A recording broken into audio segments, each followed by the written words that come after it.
Okay. Now it's going to be twice as good. A wind starts to gather in the far north of the continent of Elenia Toth, above the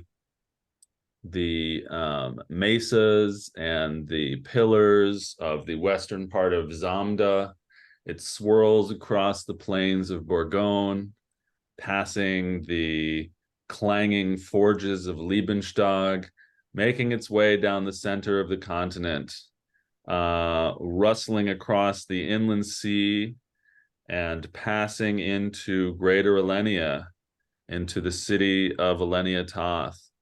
And it swirls around to the west, coming in from the west, blowing across the city through the Mage College, past the workshop where little jolts of electricity are jumping between pieces of metal as someone is trying to solve a technological issue, past the quiet neutrality of the Tamerwind compound, into the Nobles Quarter, where it is 6 a.m.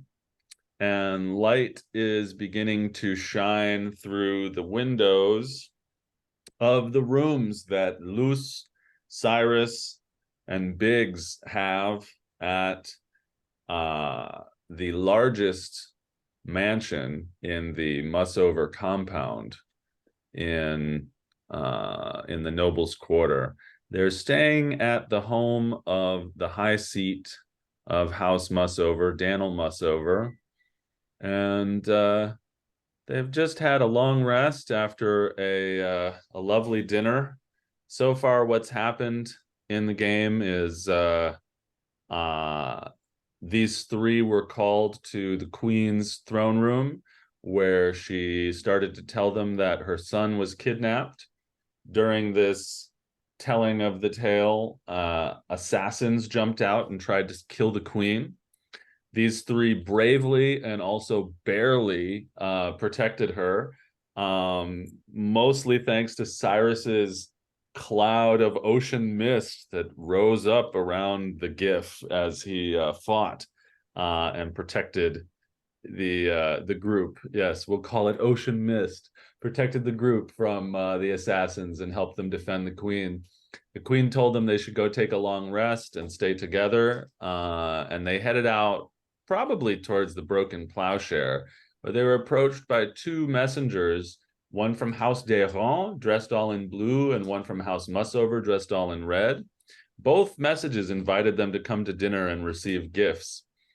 Gifts.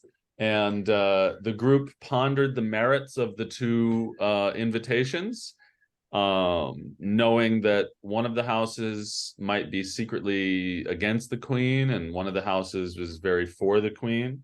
They decided to eat at House Mussover to find out what was going on over there. And they met Daniel Mussover.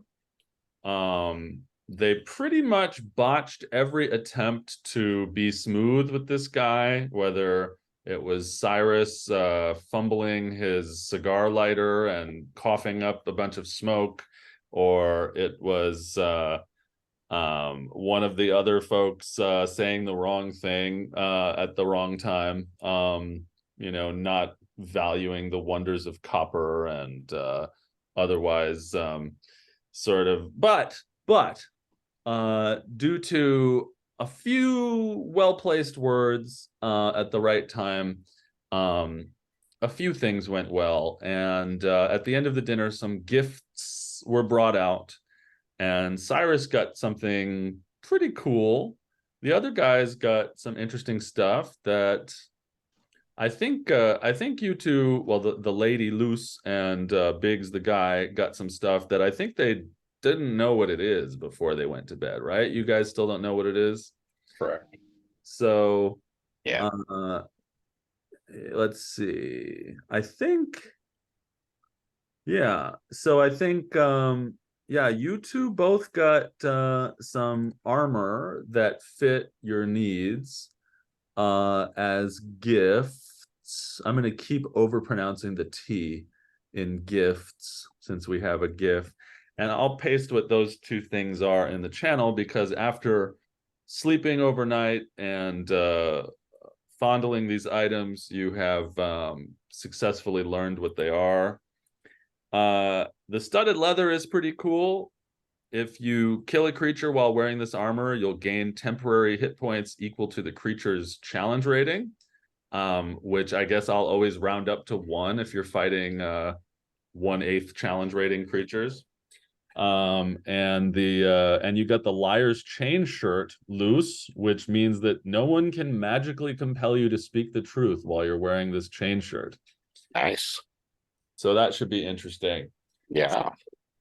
Yeah, so it's so you all had that dinner and settled into bed in the opulent dark wood rooms that you were given, that have a sitting room adjoining them. It's like four rooms in the shape of a cross, with a sitting room with a fireplace and a bunch of deer heads and other hunting trophies in the room. And yeah, you start waking up from the day and coming out of your rooms, and feel free to tell me what you three are up to.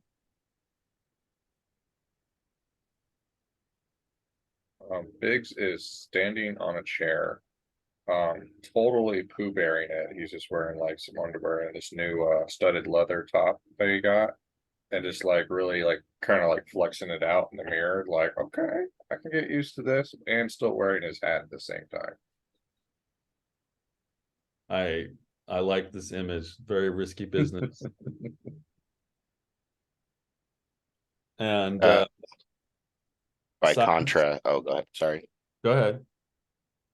I was going to say, by contrast, Luce is taking great care to look immaculate, taking her time, getting all of her equipment on, and fastening her new armor on so that it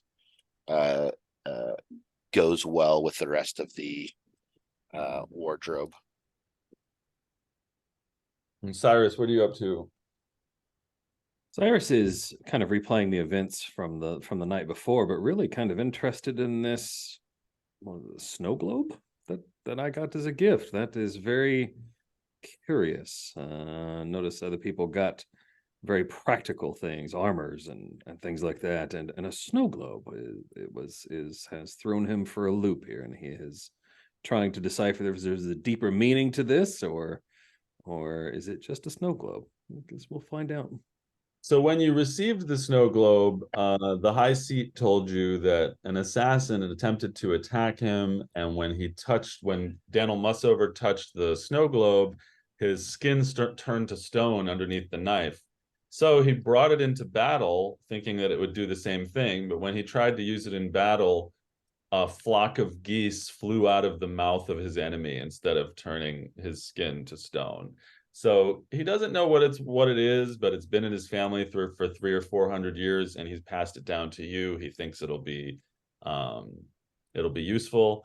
And having slept next to it and woken up with it, you've decided to name it the Snow Globe of Exceeding Confusion. And you know that it'll do something if you target a person or a thing with the snow globe. It'll do something, but that's all you can figure out. You can take an action to use it, and you can target something, and something will happen. That's all you've been able to figure out. And so perhaps you will use it in a high stakes situation, or perhaps in a low stakes situation, to discover more. So yeah, Cyrus is waking up with this snow globe and pondering it, and perhaps the three of you, or maybe just the most conscientious one of the three of you, remembers that the Queen suggested to you, after she survived the assassination attempt, that you all get a long rest and come back to the castle in the morning to investigate the prince's bedroom, as he was kidnapped out of his bedroom just a couple nights ago, and she wants to make sure that nobody missed anything, and she wants you all to take a look at it, as you've been tasked with bringing the prince home. So yeah, as you three are puttering around, Biggs posing in his underwear and studded leather, there is a knock at the door to these guest rooms. What will you do when you hear this knock? I can't remember. I feel like you described this at one point. Are our guest rooms like connected by a common sort of sitting room, or so they are. So there's one single knock that we are all hearing.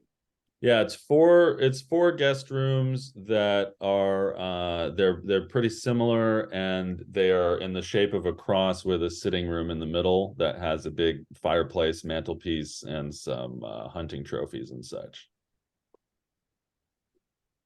Yeah, I'll go open the door. Or actually, no, I'll just imperiously say, come. Okay. You sound like Jean-Luc Picard as you say, Yes, exactly. "Come." Make it so. And so the door opens up, and it is the wilting red-haired maid Megan, who you remember from the day before, and she's holding a big tray with a bunch of plates of eggs on it and some other things, and she brings it in and lays it out on the rather large coffee table-esque thing in the sitting room, and she says, "Oh, here you go. Here's breakfast for all of you. But please enjoy. Compliments of House Mussover, of course." And she kind of looks at you, Luce, and is a little shy and bobs her head a little bit and starts to leave. Please enjoy. Oh, thank you, Megan. Have you found any trouble for me yet? Trouble? Yes, we were looking for trouble before. Oh, please remind me. I'm so forgetful. So no, I am just having a joke at your expense. Would you like to join us? Eat some breakfast with us.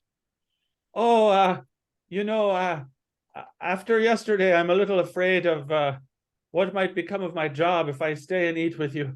I'd better see about my duties in the house. She sort of wrings her hands a little bit and just starts backing away towards the door.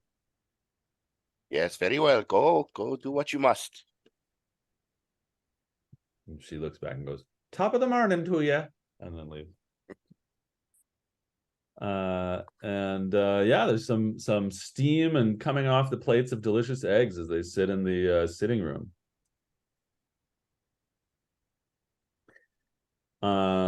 Luna and Baloran, you are currently in transit towards this house.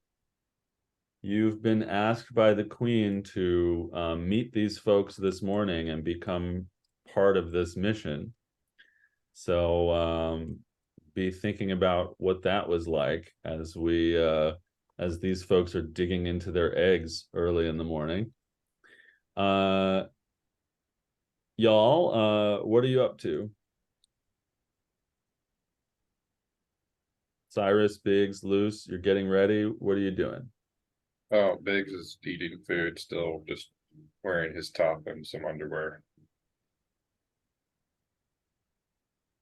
You have any Yeah, Luce. reaction to this, Luce? Or Cyrus? His attire?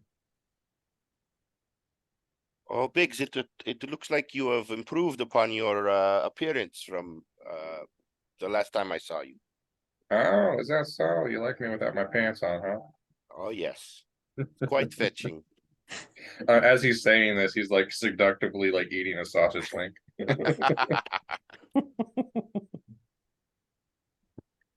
I just have this mental image in you in like some underoos or something like that. I don't know if that's dating myself, but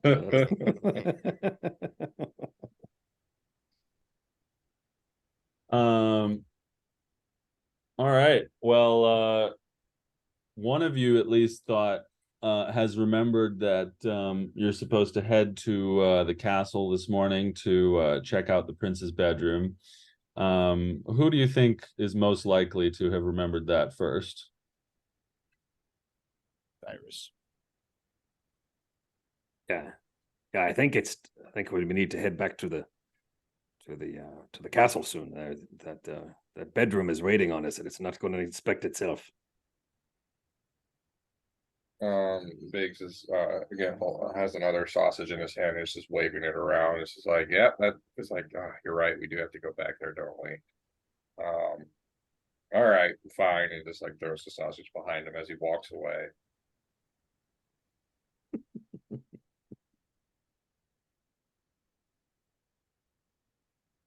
All right.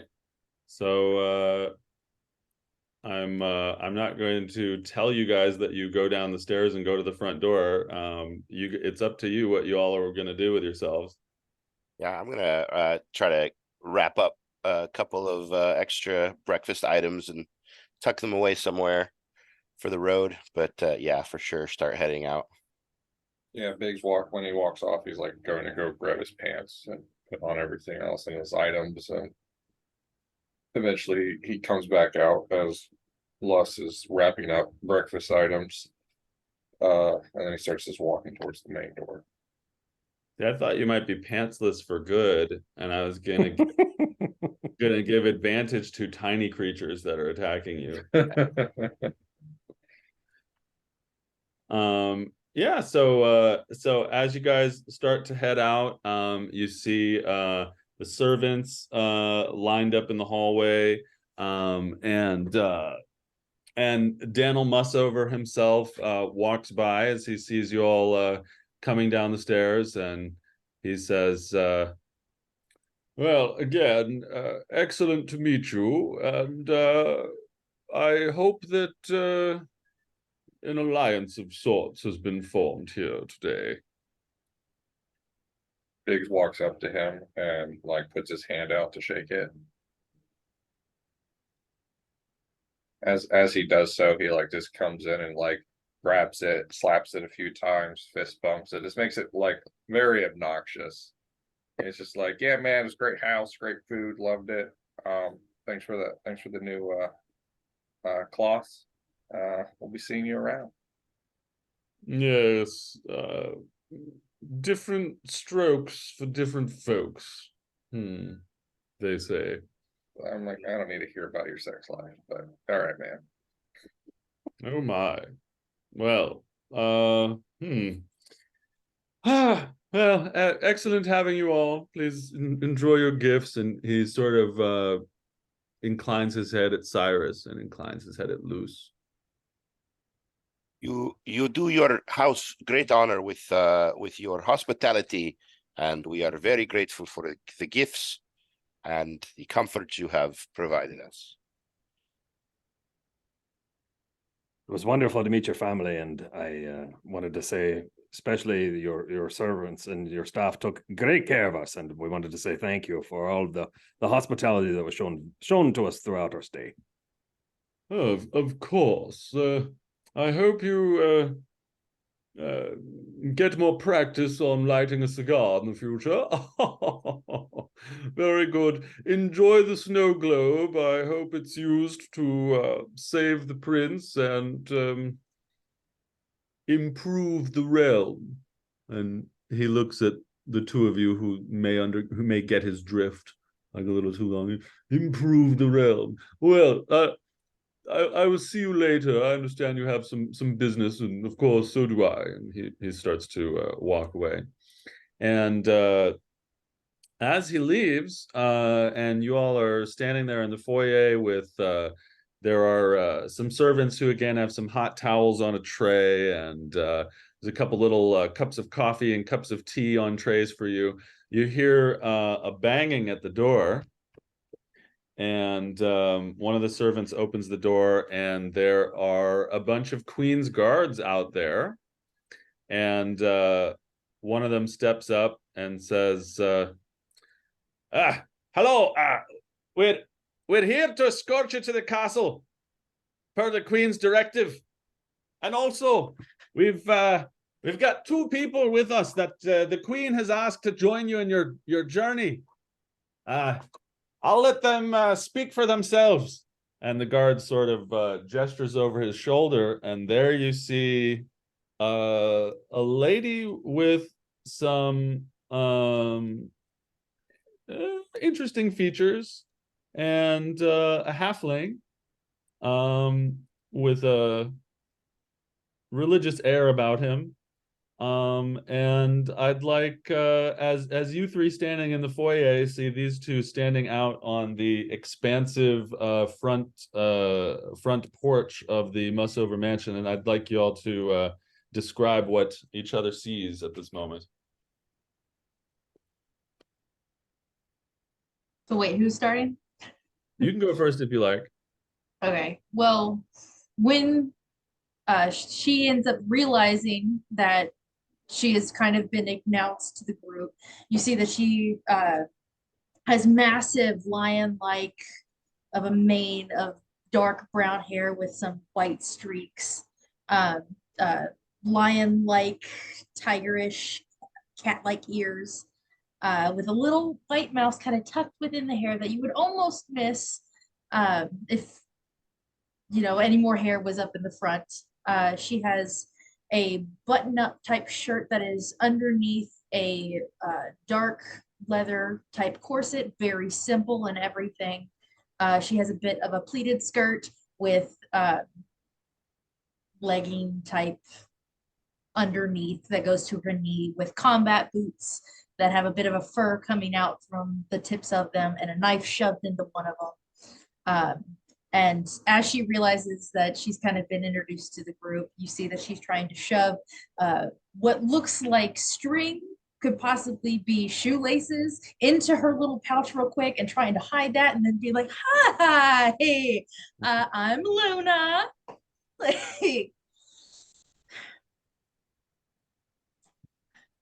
And just kind of waits to see if anything's gonna happen. So you, as you're standing there, and the people see you that haven't seen you before, Baloran is next to you, and Baloran, what do they see when they look at you?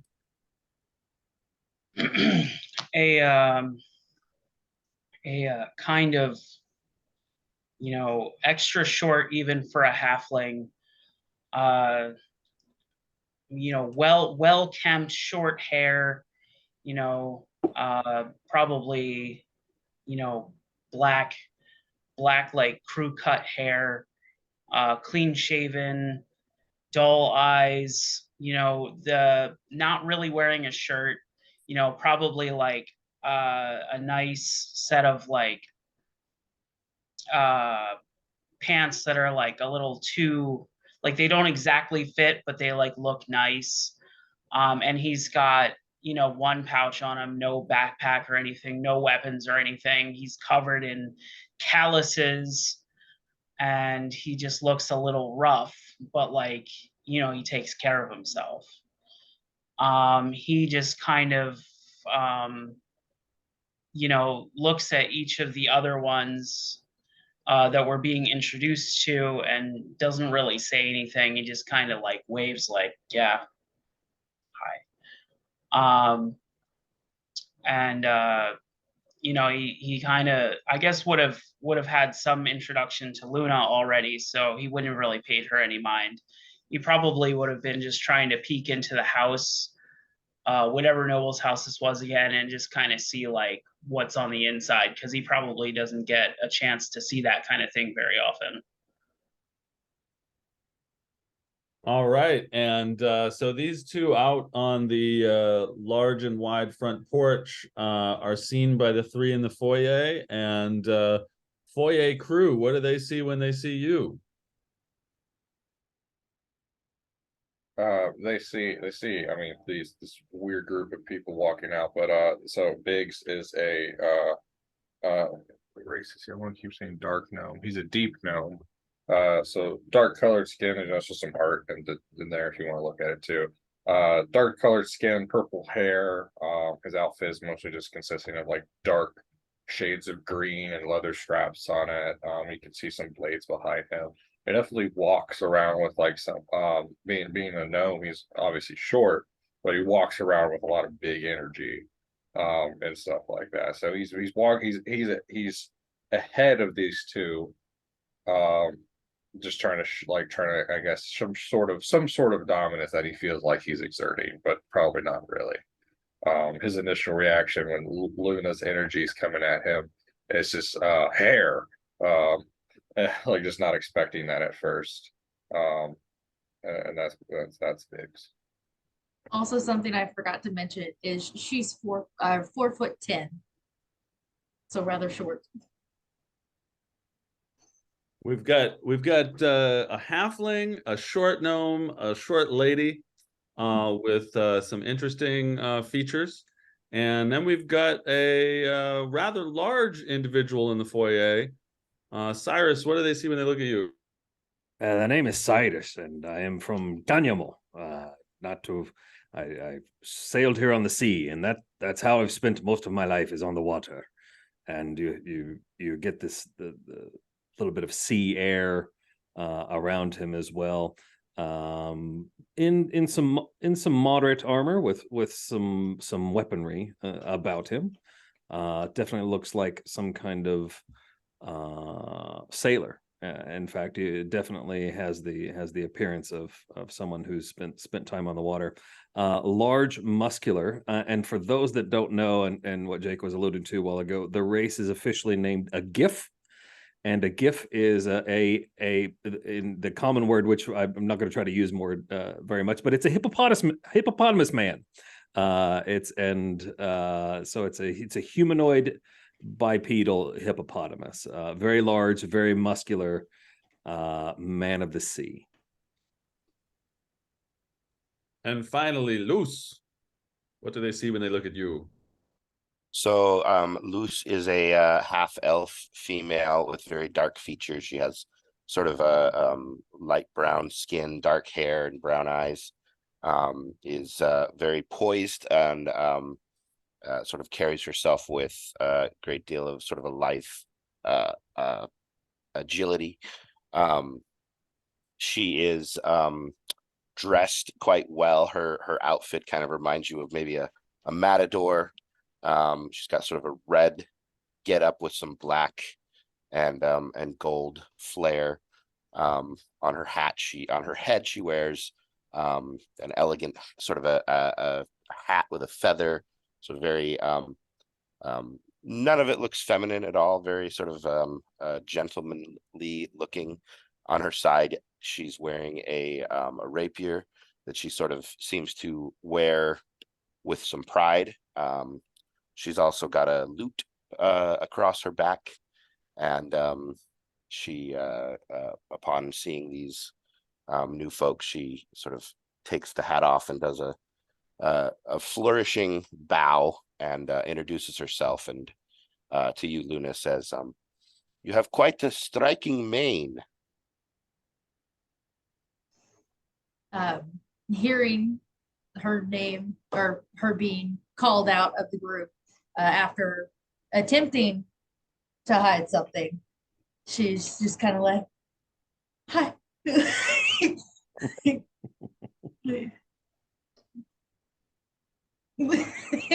And DM, do they have the shiny orbs over their shoulders?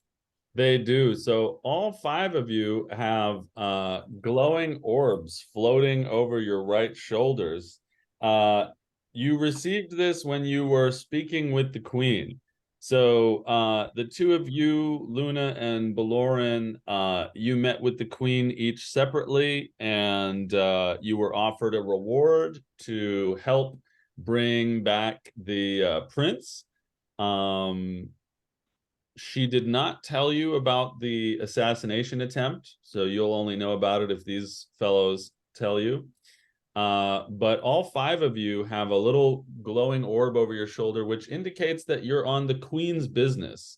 And this is meant to make sure that people don't slow you down as you are accomplishing the Queen's business. But perhaps it is also meant to keep you on track a little bit, as everyone in the city will recognize what this means. What color does it glow? It's gold, goldish, orangish, yellowish, and it's glowing and floating over your shoulder here. Can we interact with it at all? it won't move. It's kind of like an immovable rod if you touch it. But you can, of course, inspect it and such. But when it was placed there, the queen pulled out a little magic object that she pressed a button on, and she said that it's been in their in the royal house for centuries, and it is for the purpose of marking you as being on the queen's business. Also, Luna and Baloran, you would have noticed when meeting with the queen that let me get a little picture of her. You would have noticed in meeting with the queen that she had kind of a distracted quality about her. She maybe is about 50 years old, but she also has a sort of an ageless quality to her. Sometimes she looks 30 or 40 in the right light, blonde hair. And when each of you met with her, she looked above your heads most of the time rather than at you, and had sort of an aloof and distant vibe about her. So as you five are standing there taking each other in, thinking about what's been happening, the guard that brought you all here looks at you all and says, well, the time's a wasting, I suppose. We're to bring you all to the castle if you'll let us. So let's shall we start walking? And the group of guards sort of move around you. They surround you in a non-threatening way, and then they start getting ready to march to the castle. Will you all go along with them? Do any of them have any like dense marks from my first encounter with them? Let's find out. Yes, one of them does. And that person's sort of giving you the side eye as he's standing there trying to look like he doesn't know about you. He's sort of checking you out from the side. As but can I make I'd like to can I perceive or make a perception check that I recognize that one? You definitely recognize the dents. Okay, then I like I see this person side eyeing me and stuff, and then I like kind of like jump at them, try to startle them a little bit. All right. Roll intimidation.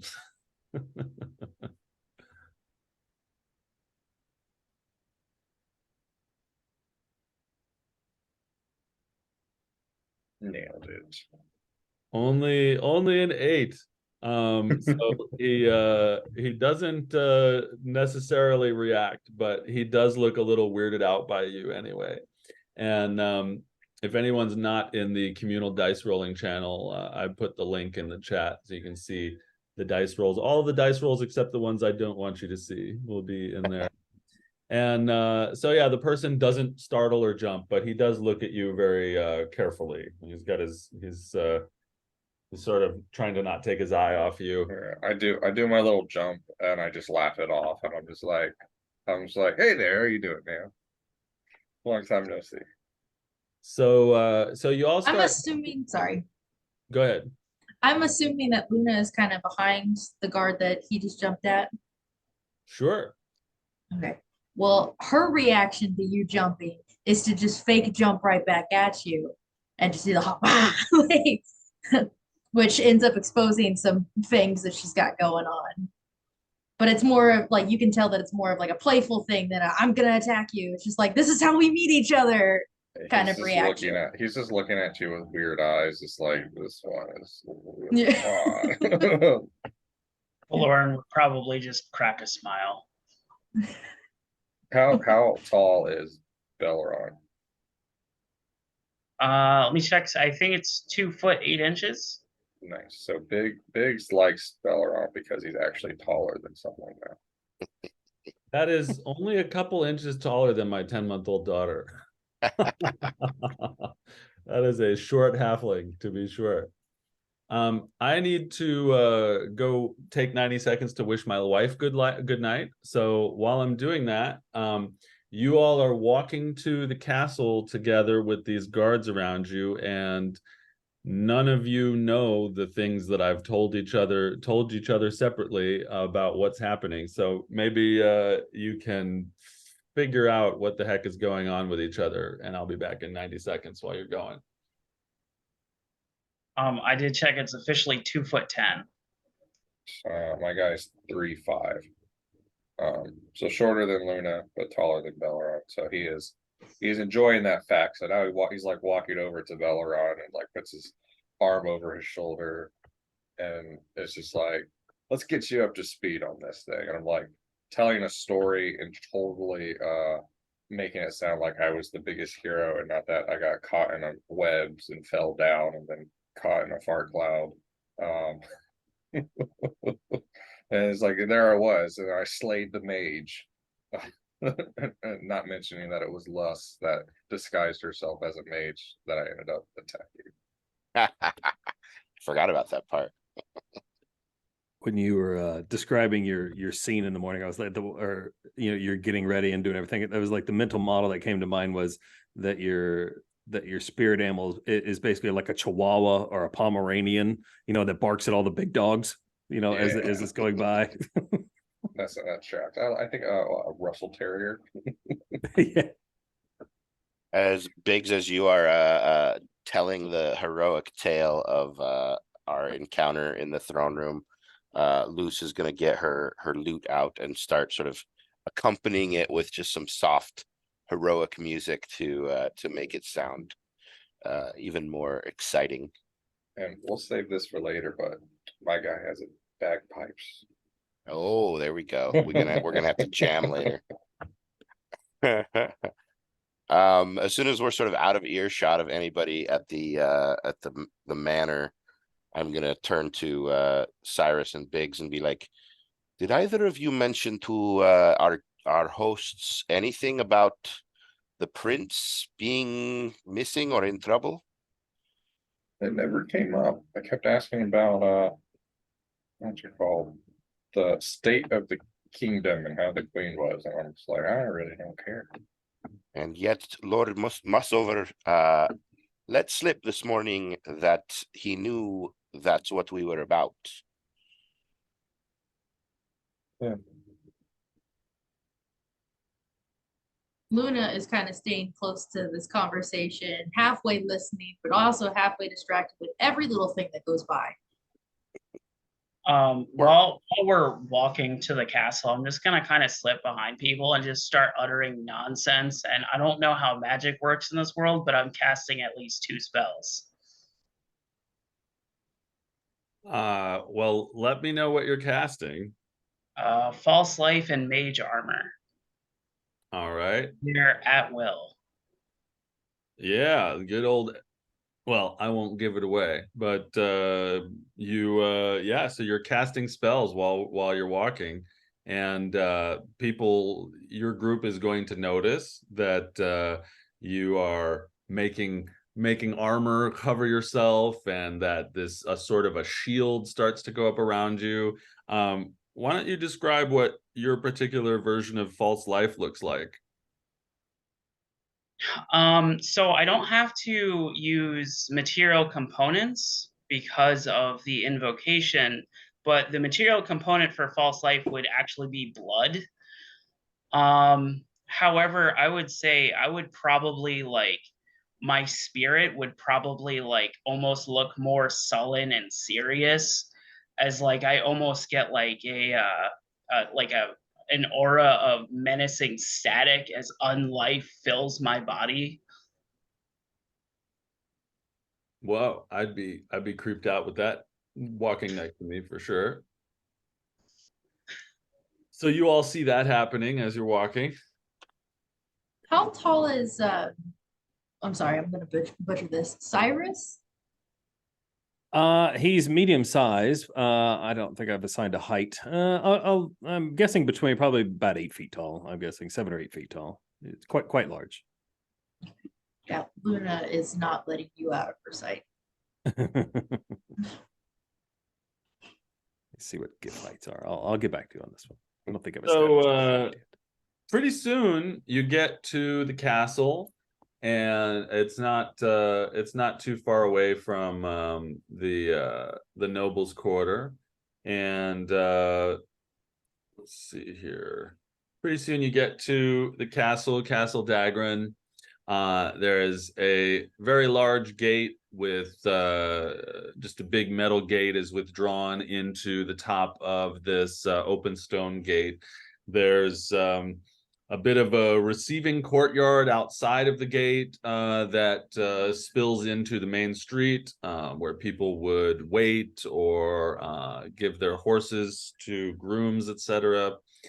And all of you are recognized as having been here before. All of you have the globes that mark you as on the Queen's business over your shoulder. So people know why you're there. And of course, you're also being escorted by guards.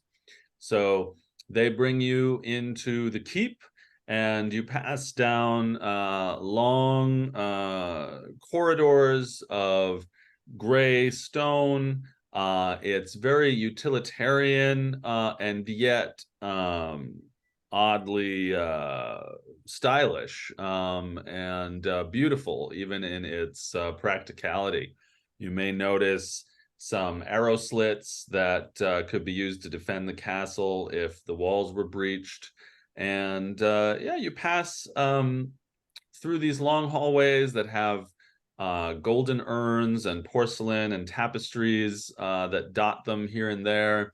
And you pass the place where you had turned before to go into the throne room, and instead go deeper and farther into the castle.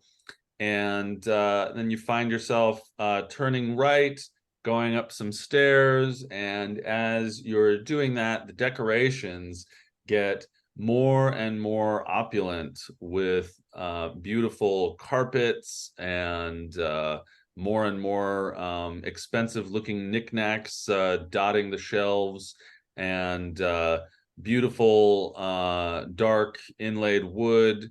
And you find yourself in what looks like royal sleeping areas of sorts, hallways where royals might sleep. And down the end of the hallway is the door to the prince's room. And standing by the door to the prince's room is this fellow. He looks at you all as you get closer, and when you arrive at the door, he nods his head at you. Obviously, he is an older man, but there's a certain amount of strength about him. You can tell that his back is very straight. He seems to have muscles or the remnants of muscles under there. There's a certain readiness about the way he holds himself, and he looks at all of you and says, "Hello, my name is Valentis. I am the prince's tutor. I have been tutoring him for many years now, something like 8 or 10, since before he was prince. And I'm here to help you in anything you might need. Besides me, there are very few who know the prince as well as I do. Besides his mother, I'm probably the one who knows him best, as I spend much time with him. So I have been asked to help you with the room. And I must say I am very upset about the prince's absence. I have looked over this room, and I'm not sure what to make of it beyond the prince being kidnapped. I'm hoping you can notice something that my old eyes cannot. But I am at your service. Hello." And he looks at the 5 of you. Couple of questions. Number one, am I correct in recalling that he is the one that was talking to the queen when we first arrived in the throne room? Or am I misremembering? There was a noble talking to the queen that Okay. looked like Littlefinger from Game of Thrones. Right. Okay, Yeah. cool. And as he's talking about how much he loves the prince and is upset that he's missing, I just want to try to get a feel for how sincere that is coming across. So roll insight. All righty. The entire walk in past the gate, Luna has been a little extra poofy, just kind of being on guard a little bit, uncomfortable in such a fancy place, but also trying to touch as much stuff as she can. Not necessarily like taking them, but just wants to see how far she can go before getting in trouble. So she'll be paying attention to whatever guards are coming beside and just like touching the corners of the table or knocking a leg or something, just seeing what she can get away with. And everyone sort of politely leaves you alone as you're doing this. They don't try to stop you or anything. But perhaps the other members of the group take notice as you pass through the castle. So Valentis finishes his little introductory speech and looks at you all, wondering how you might respond. I got a 17 on that insight check, by the way. He appears to be telling the truth to you. He appears to truly care about the prince and to have been telling you the truth in what he's been saying. I'm gonna say, I'm very sorry to hear about your loss. What do you think happened? Who do you think took the prince, or do you think he ran away? He says, the prince disappeared from his room in the middle of the night. The window was broken. It appears that someone stole him away. Please, the room is this way. And he sort of gestures towards the open door. Looking into the room, you see what could be interpreted as a 1990s teenager's bedroom, but in medieval times vibe. There are sketches and drawings of bucking mustangs on the walls that appear to have been drawn by the prince himself, perhaps, or someone by hand. And there is his wardrobe near his bed. There is a table on the other side of the room that has some broken glass and liquids on it. There is a window on the other side of the room with broken glass. There's also his bedside table next to his bed, and some of the other normal trappings of a bedroom. And Valentis looks at you all again and says, I hope that you can find something I missed. Well, Luna's gonna try to be the first one through the door and be like, "Don't worry, doll, we got it," and just like go look at stuff. She's probably gonna go to the window first and check that out to see if it was busted, pried open, what the view is like from there. All right. Trying to match the energy as well, and be also trying to, like, because of his energy, tries to be the first one in there. So we bump into each other awkwardly, making a bit of a scene as we're entering the room. She'll probably just like push him as she's doing it, kind of thing. Just like full palm to the face. Acrobatics checks to see who's getting into the room first.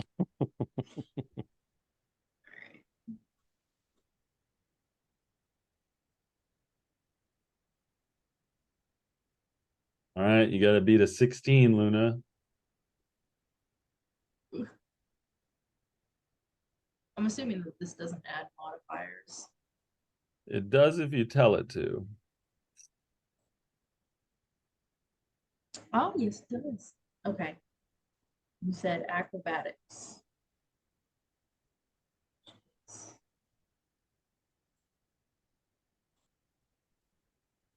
Oh, nat Oh, 3. Please describe your defeating him on the entrance to the room. Almost like when you watch toddlers fight, where it's just kind of like a palm to the hand and kind of just turning through and just shoving and just uh, being as inconvenient as she possibly could to be the first one through. And Biggs, how are you reacting to this? as Biggs gets a palm to the face and kind of pushed back a little bit. She manages to get into the room first, and then I stumble my way in and try to brush it off. And I'm too his ego's too big to try to like make a scene out of it, and he will walk the complete opposite direction of where she's going. So she's heading towards the window. Biggs is going somewhere else entirely. There's probably nothing over there, or like a bathroom. In that very last second after she's gotten through the door and knows that she's the first one, she'll probably like grab like the tip of his shirt or something, like the collar area, and kind of like pull him in a little bit, so then like ensuring he's the second one, but she just had to be the first one. But All not right. enough to make him fall or anything. So you make it over to the window, Luna, and you're on the verge of making an investigation check, but not yet. And Biggs, you find yourself in the corner where there's nothing to look at but little drawings of horses kicking their feet. And Baloran, what are you up to? Have is it Luz? Loose or Luz? Lucy or Luz? Luciana. All right, so has Luz or Cyrus gotten in yet? Into the room? After Luna and her, you know.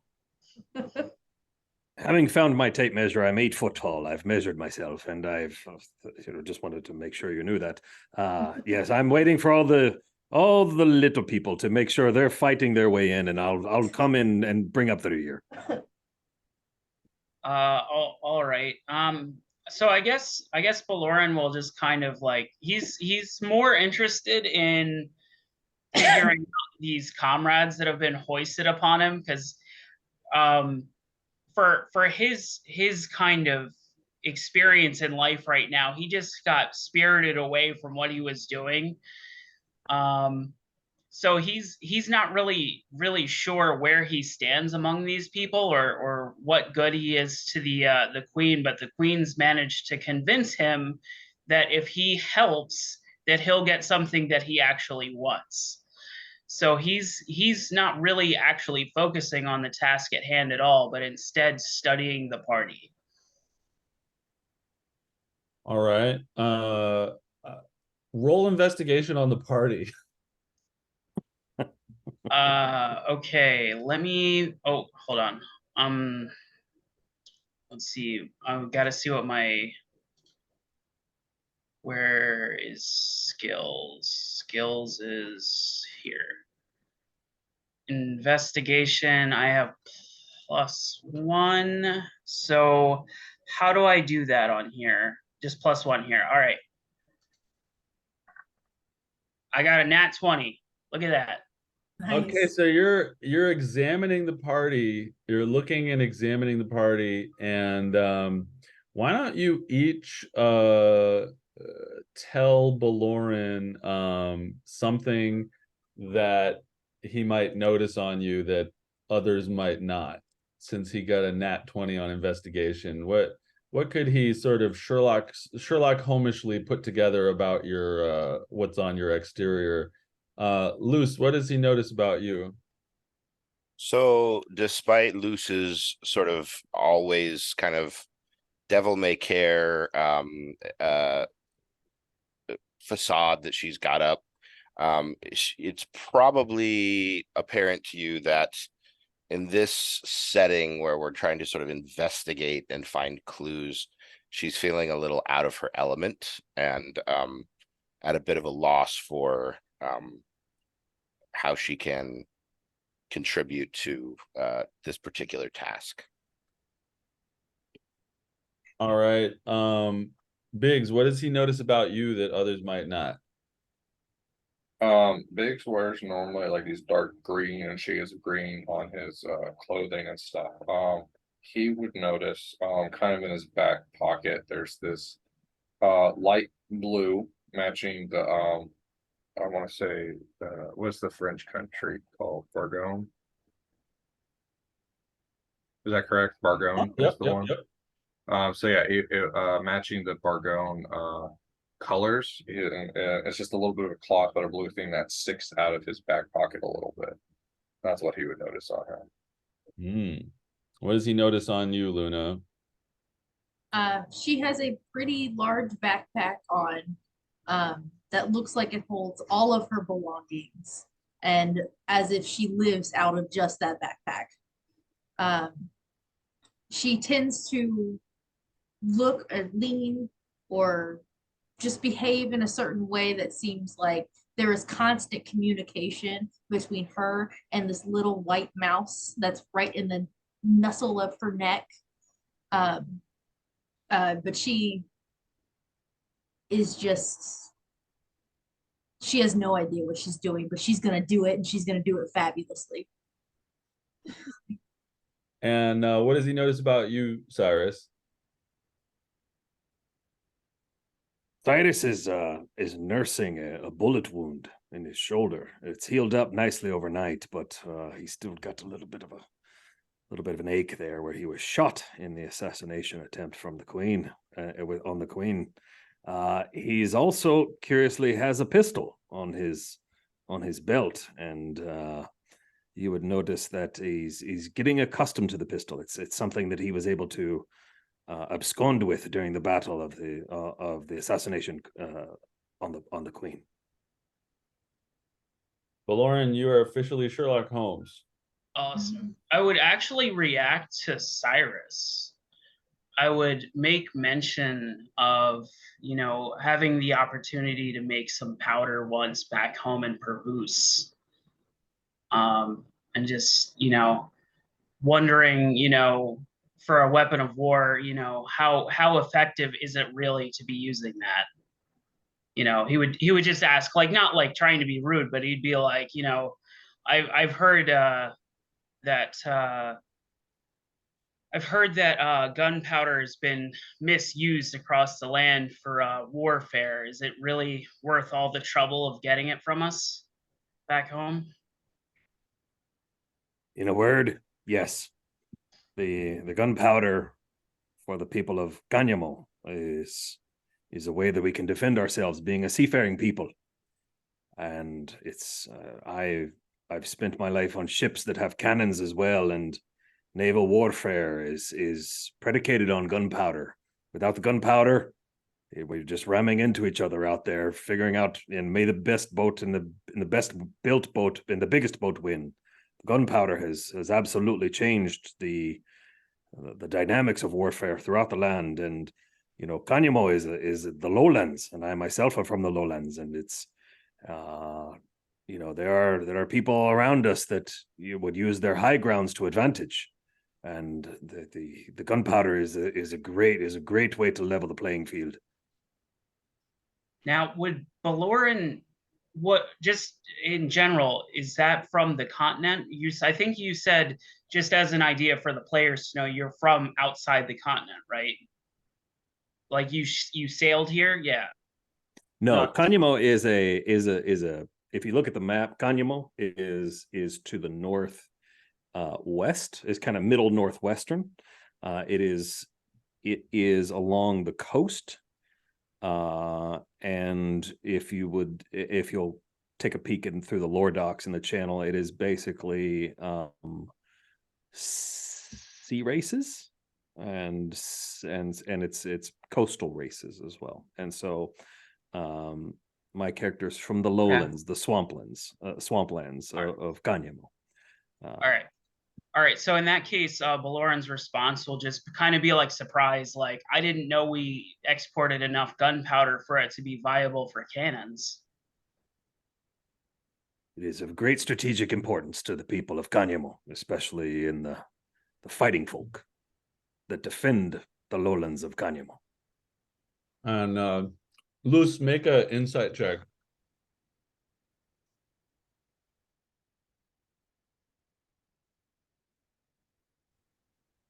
Oh, that's a nat 1, baby. 2 total.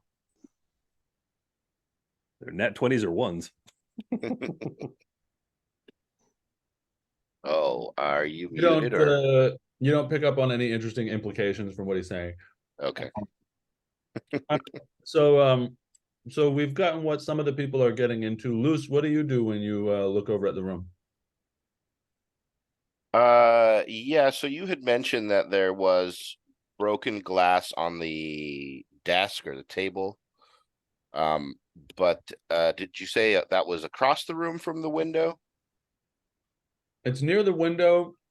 You see a table with broken glass containers on it and some liquids. So it appears that the broken glass containers do not appear to be broken window shards. They appear to be a different thing. Like All right, perhaps you should go over there and. I'm gonna go over there and take a closer look at that. All right, so you head over there. Baloran's looking at the party. Cyrus, what are you doing? Seeing that we have a large population of people close to the ground, I'm going to be looking upwards, being the tall one of the bunch, and inspecting the ceilings, the belfry, the timbers of the ceiling, and having a look up high. All right. You actually find the prince up in the eaves. Just kidding. All right, so we'll go back to Luna, who went over to the window, and give me an investigation check, please.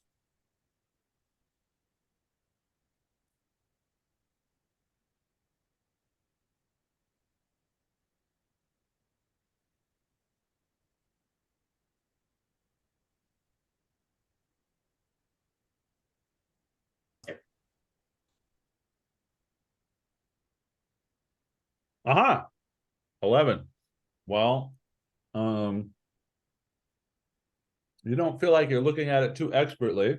You see broken glass along the window pane, along the window sash. You see broken glass, and you see a bit of blood smeared on the bottom of the window sash.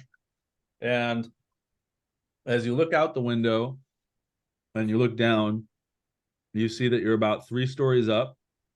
And as you look out from the window, you see the roof of another building that's about 20 feet away.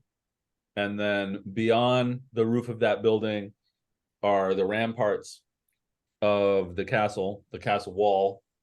And with an 11 investigation roll, you don't notice much else. Can I tell if the glass has been broken inward or outward? I'm assuming inward since it was on the desk, but I'm asking because you said that it was also glass bottles that were broken. Well, with an 11 investigation roll, I don't know, but thanks to your creative idea, I will let you roll perception and see what happens there. Okay.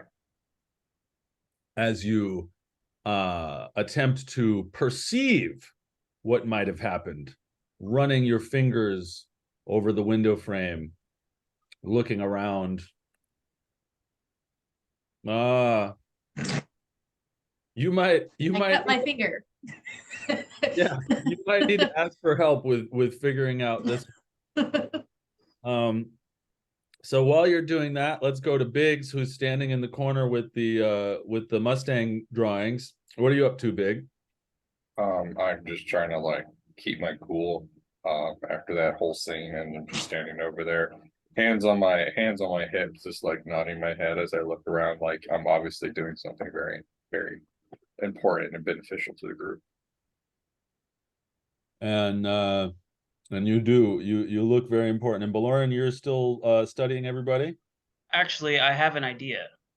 Hmm? I would like to look for any kind of literature or written notes, anything written or published in the prince's room.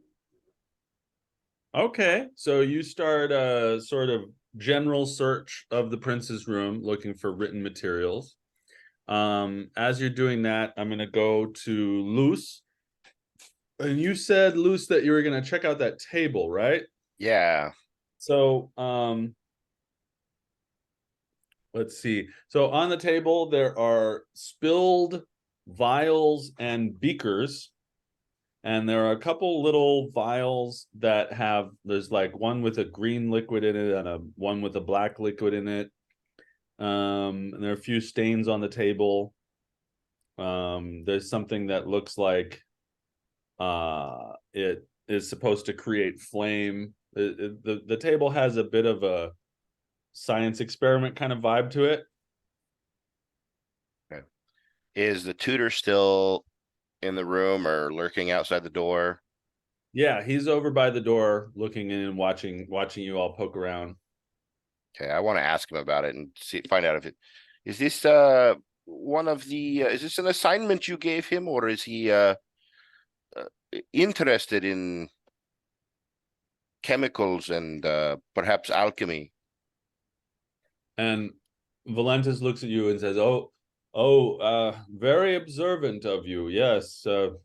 Well, the prince had a hobby of working with poisons. I know it sounds a little macabre, but he had a strange interest in poisons, and he enjoyed trying to make them in his spare time. So, yes, what you see there is his poison hobby table, which appears to have been smashed in a bit in the scuffle when he was kidnapped.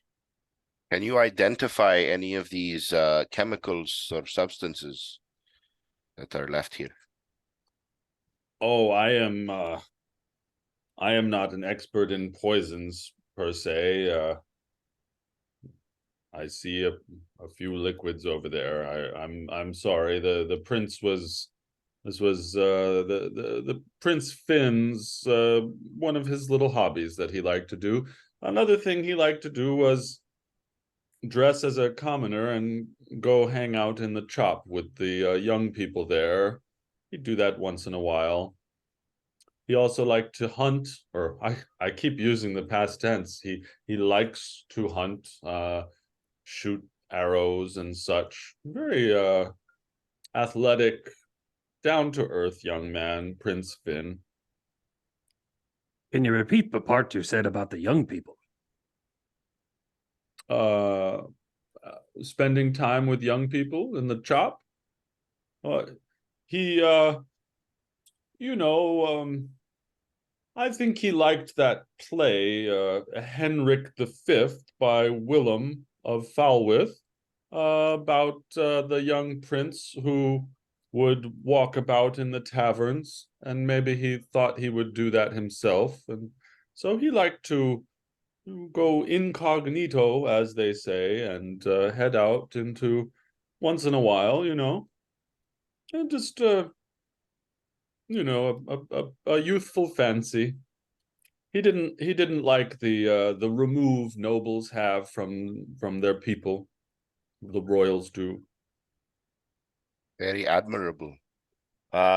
Sir, I hope I assume you know something about what happened in the throne room yesterday when we first visited. Well, I suppose I'm not supposed to know, but I have heard various whisperings. Yes, that your heroism saved our queen. Those who were threatening her were quite young. Do you think it's possible that they might be involved in this, or might be people he was meeting with when he was walking about as a commoner? I don't know. I am puzzled by a group of teenage assassins attempting to attack the queen. I really I have not heard of such a thing. As to You know, I Alone would probably interrupt and be like, "Can we look at the bodies?" Perhaps they would have some details. well, I am but a tutor. I wouldn't be in charge of that. I imagine the bodies have been disposed of. I could What ask about the one that lived? again. I'm not supposed to know about this in the first place, but if you wanted to talk to the queen, perhaps, or someone who is supposed to know, I maybe the queen, she could help you answer these questions. I am but the prince's tutor. I'm not in charge of questioning prisoners and such. But yes, just to answer your question, my lady, the the prince spent time with young people because that is what young people do. They spend time with each other. Young people tend to enjoy the company of the young, I suppose. The prince sometimes enjoyed my company. I taught him of politics and the ways of court and battle strategy. You see, I was once a general, well, not a general, a captain. I once was a person who commanded men in the military, of course, and he sort of rambles for a while. I don't know if you guys want to keep listening to him or poke around the room. Jake, I'll be back in Biggs. 2 minutes. Biggs is ignoring his rambles now and walks over to Luna. Not really acknowledging her, but starting to investigate that area as well. More so, he just wants to look at the glass and see see if he's able to perceive which direction the glass was broken into. So, All right, I'm going to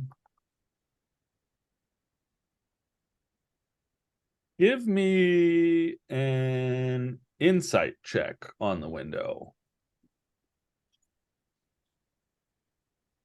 Trying to think of which skills haven't been used yet. I think that one's good for you. While good for you, it is still a 10, your roll.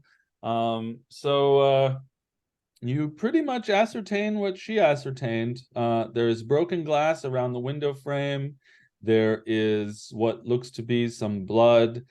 Actually, now that you look closer and you see what Luce has been messing around with at the table, and you hear what Valentis has said about the table, you do see also that there is a sort of a greenish smear next to the blood, perhaps something that was once on the table.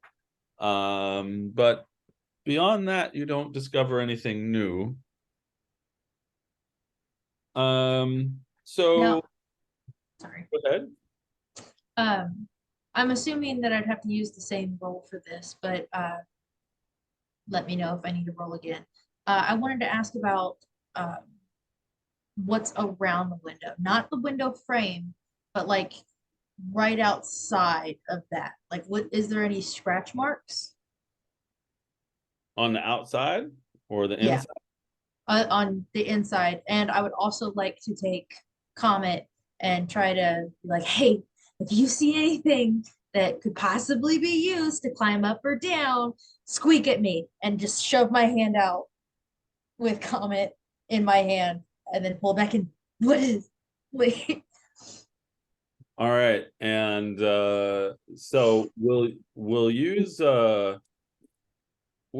owl statistics for that, since owls have advantage on perception checks relying on sight.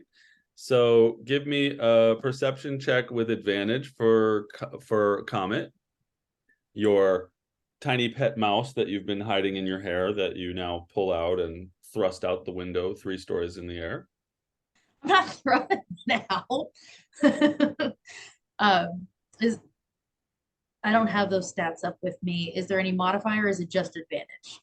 Roll with advantage, and it's +1. Okay.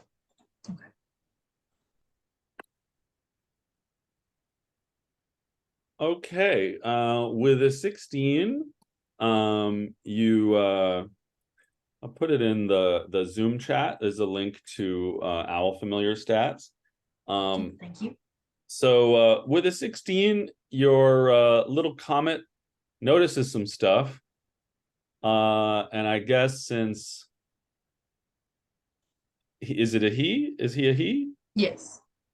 Since he is your familiar, he'll be able to tell you telepathically what he sees. Or as an action, you can actually look through his eyes and see what he sees. So he'll tell you that he doesn't see any scratch marks on the outside of the building, nor any climbing implements. But he'll also point out to you that he sees broken glass on the ground 3 stories down below the window, but he doesn't see broken glass on the ground inside the room.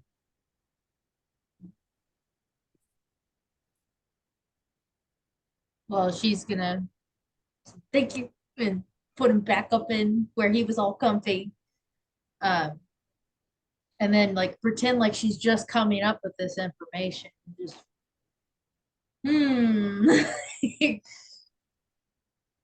but not say anything just quite yet. More curious on what he has to say before she says anything. What, who, which? Biggs. Biggs doesn't notice much of anything. Yeah, Biggs doesn't notice much except for that smear of poison from the table that he hasn't mentioned. Is he acting like he knows things, or is he just annoyed with her presence? No, he doesn't. He doesn't perceive anything weird. Okay.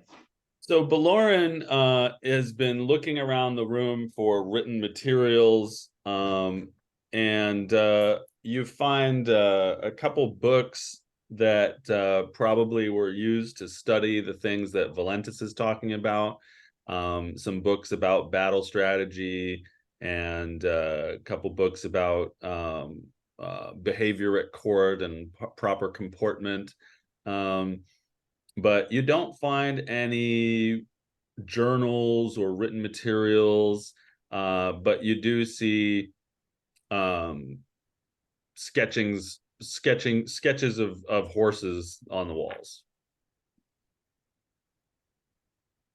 Okay, so Lauren probably wouldn't mention any of his findings and just kind of, look to the rest of the group and see how they're faring.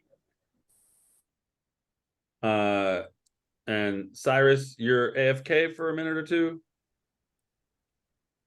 So Luce, remind me. Oh yeah, you were looking at the poison table. Yes.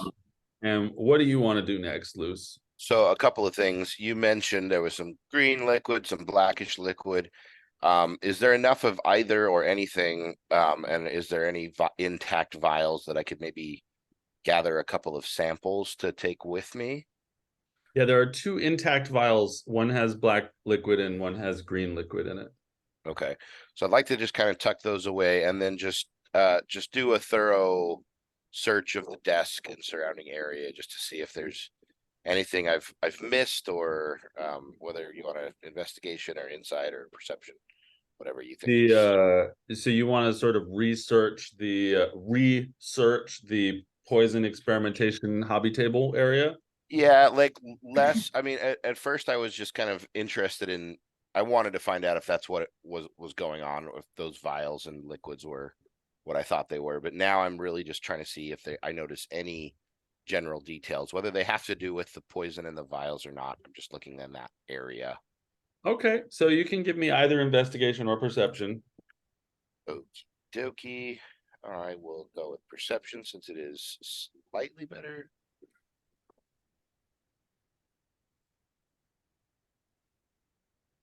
And there's another nat 1 for me. So 2.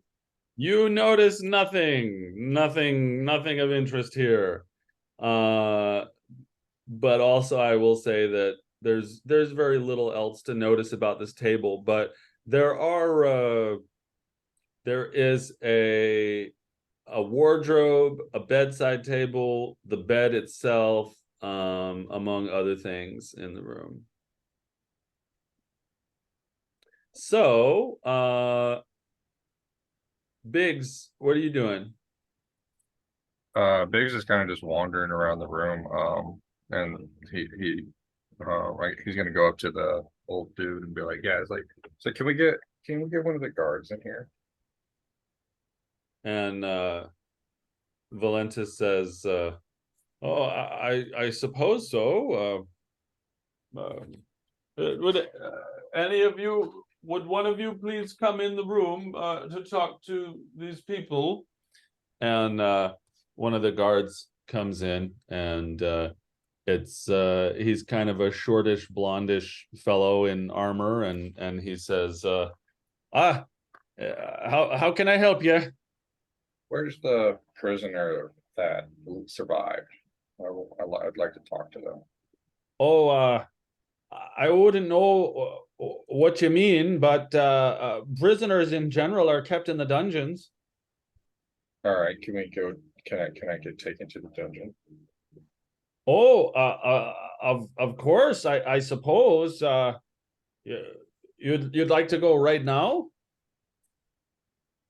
I look around and see if anyone else needs to come with me, if there's anything else they're looking at in the room. Valoran, kind of said that idea from, a little while ago, so he'll obviously tag along. Okay, so you two are interested in heading to the dungeons. All right. You want to leave the rest of the party to finish investigating the room? I have complete faith in my party members. You know, Alright. seeing that they're a combined total of seeing that they're a combined total of 4'6", I think I've felt compelled to go with them. Make sure these two don't get into a lot of trouble. Sneaking under doors or anything like that. Say, I'm going to suggest I'm going to be like, do we feel like we're done here? Because perhaps we should focus all our energies on anything else we can find in here, and then we can all go down and talk to the prisoner together. Yeah, I don't have any problem with splitting the party right now. If you want to send these two to the dungeon and you three stay up here. That sounds ominous. Sending us to dungeons. Luce is not confident in her ability to find good clues here on her own, and is trying to without saying as much, trying to keep people here who might have a better chance at finding something here before moving on. All right, so pausing these thoughts, Cyrus, you're back. So you are looking at tall stuff in the room. There's not much to see up by the ceiling, but the thing in the room that's the similar height to you is the wardrobe, sort of an armoire that's pretty tall. Do you want to check that out? Yeah, I'll look in the wardrobe, but wardrobes, oftentimes some people will reach up and put something on a ledge or on top or something like that. So I'll investigate the exterior of the wardrobe as well, up high. All right, so you'll start from the top. You'll look for the lion and the witch. Roll investigation.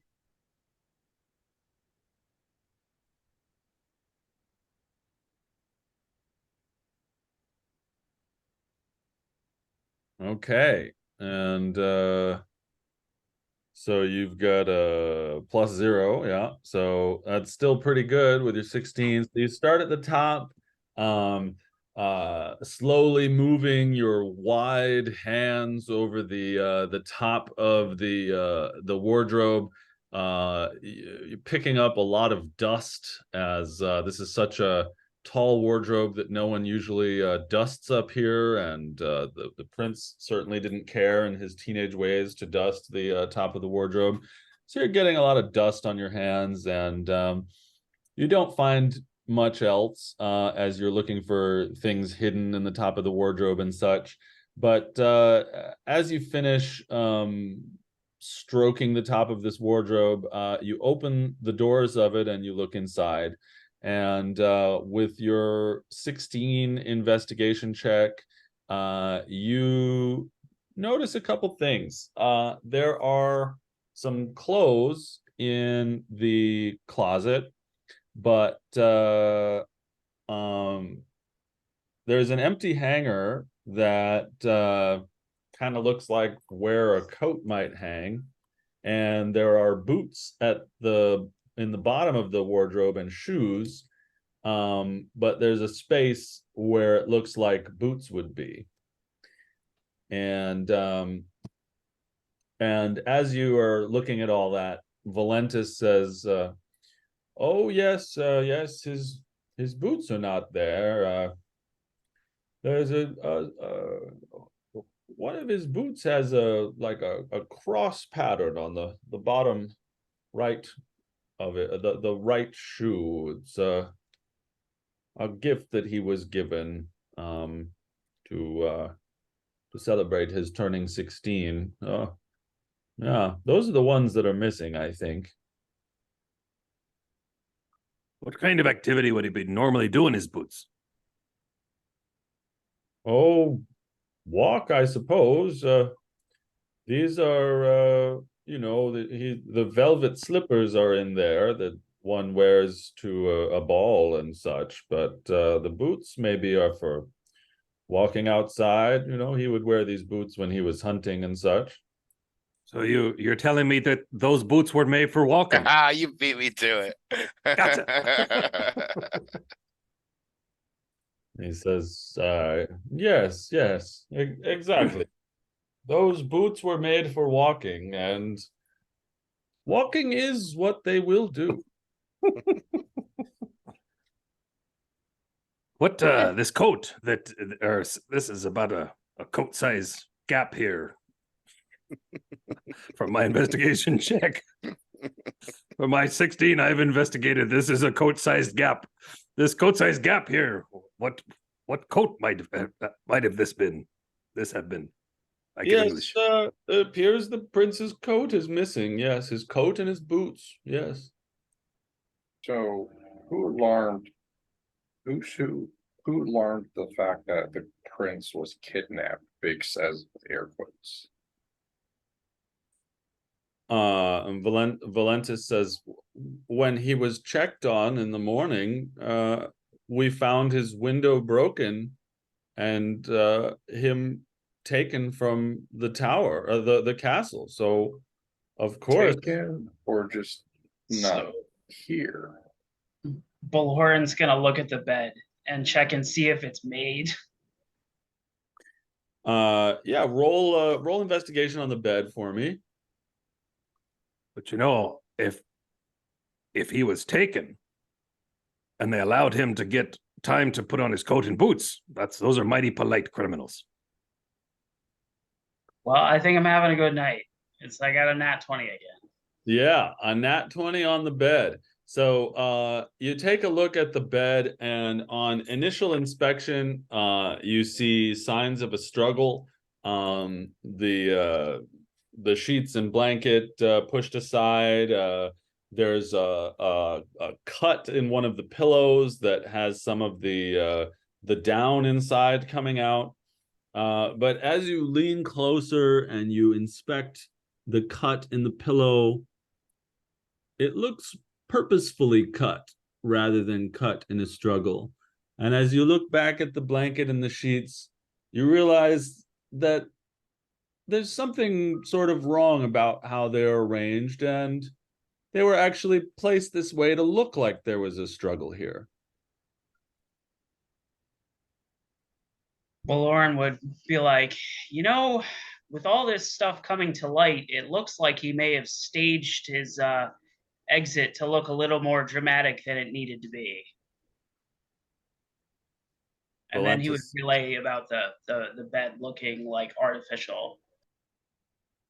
That perception check I did by the window, would that have noted at least like there's no glass on the ground? inside. You all rolled pretty low. Her mouse figured some stuff out, but she hasn't told anybody what her mouse figured out yet. The mouse, she's the smartest one in the party. Correct. Luna, do you tell the party about what you discovered?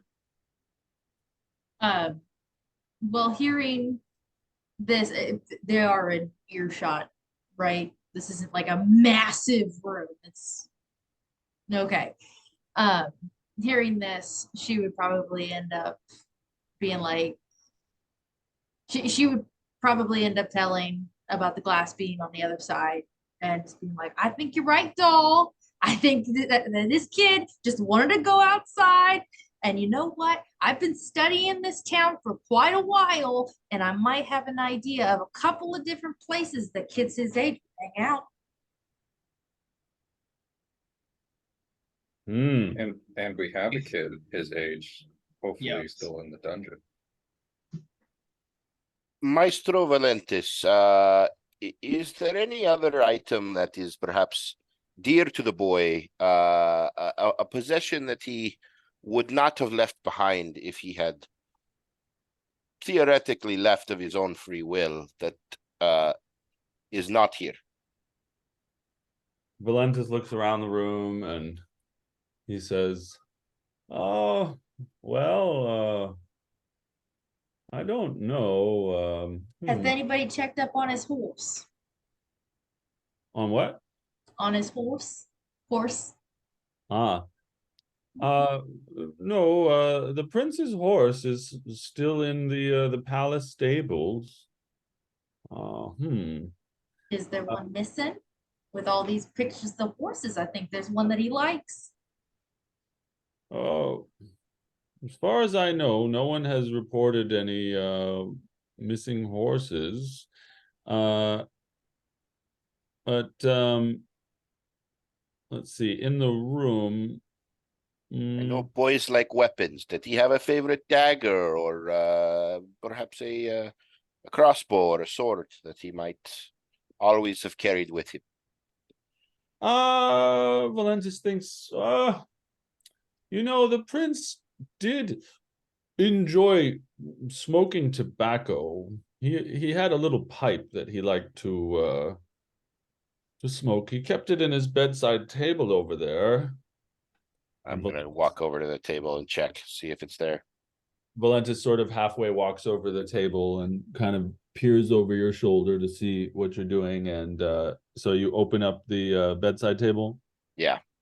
And it's not there. There's some scraps of tobacco in the table and a little pipe cleaner thing that he would use to clean the pipe with, but there's no pipe and no tobacco in the bedside table. Valentis says, "Oh, this is troubling indeed. So you all are telling me that you think he was not kidnapped, Well, from what I remember from his mother, probably not. I wouldn't blame him if he ran away.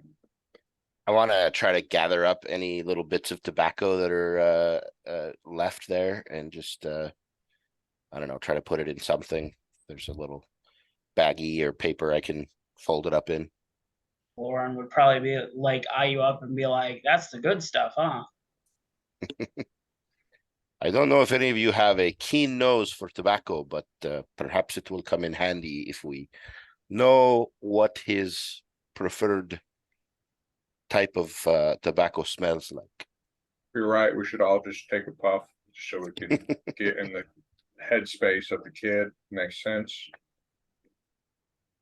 Now, Cyrus, whenever you did your hand across the top of the dresser, what did you do with the dust?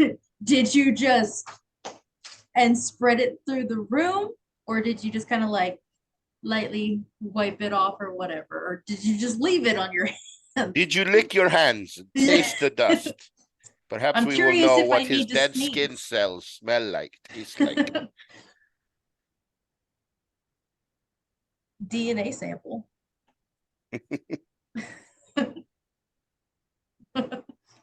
You're muted.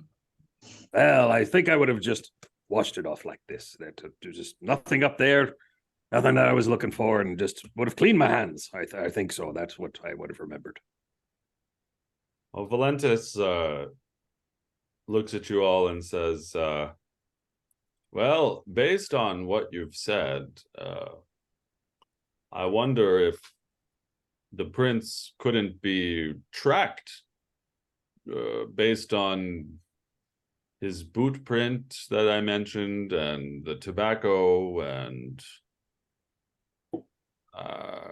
maybe something from his little poison table there.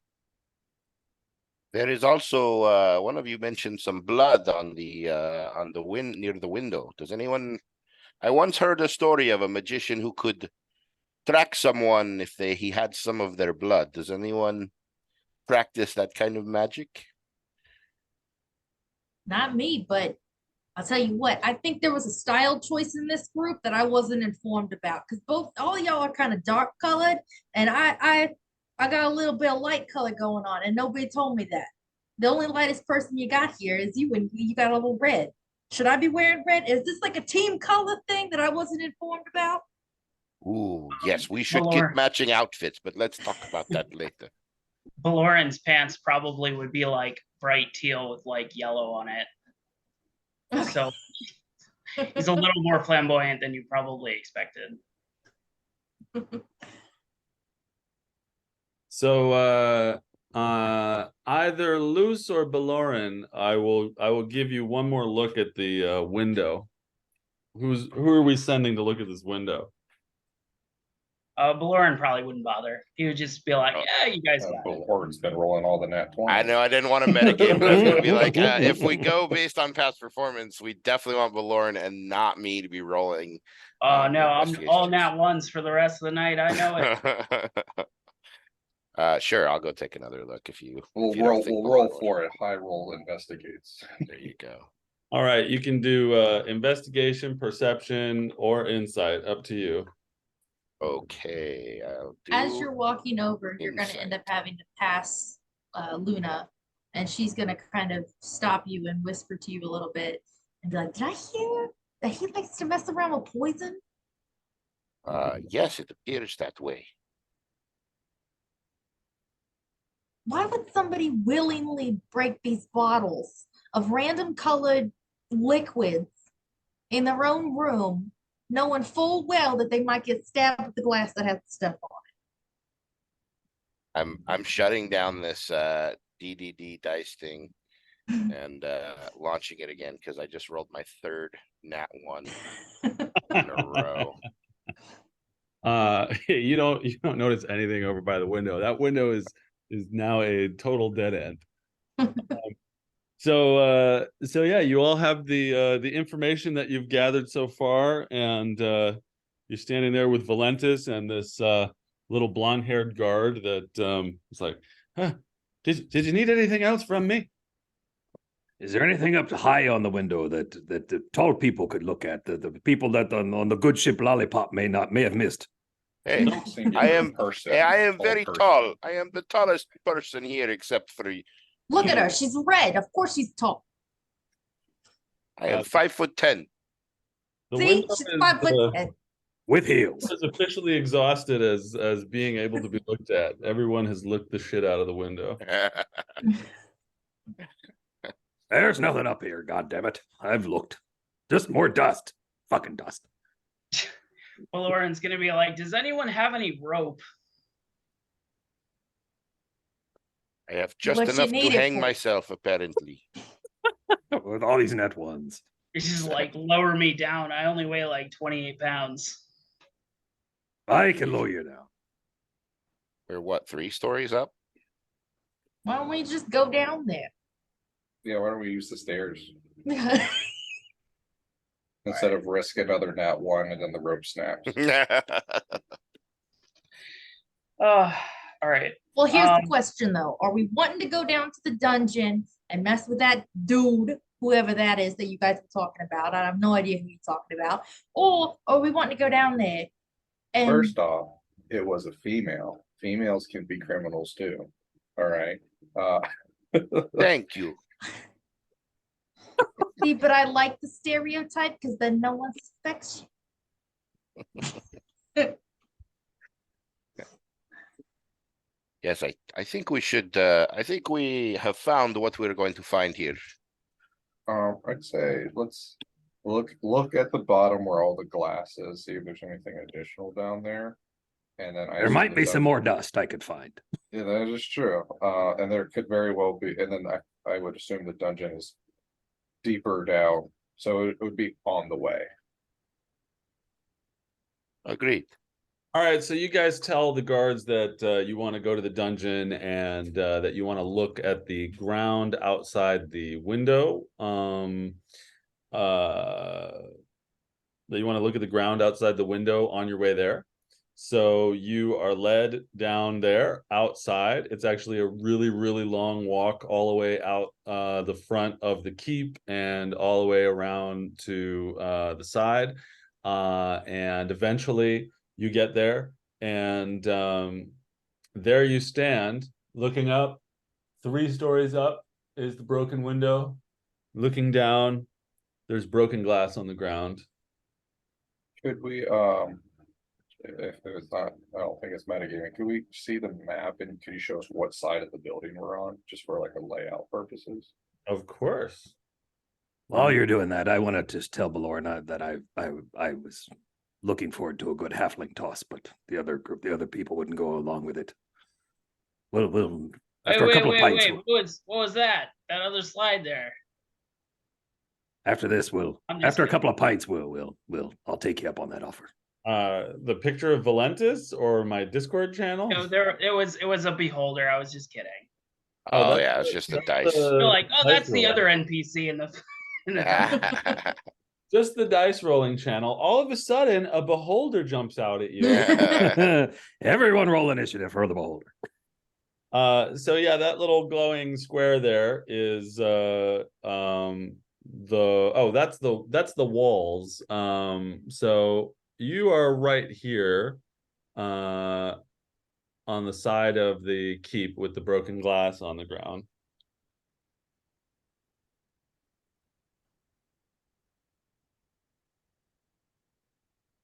What are you guys up to?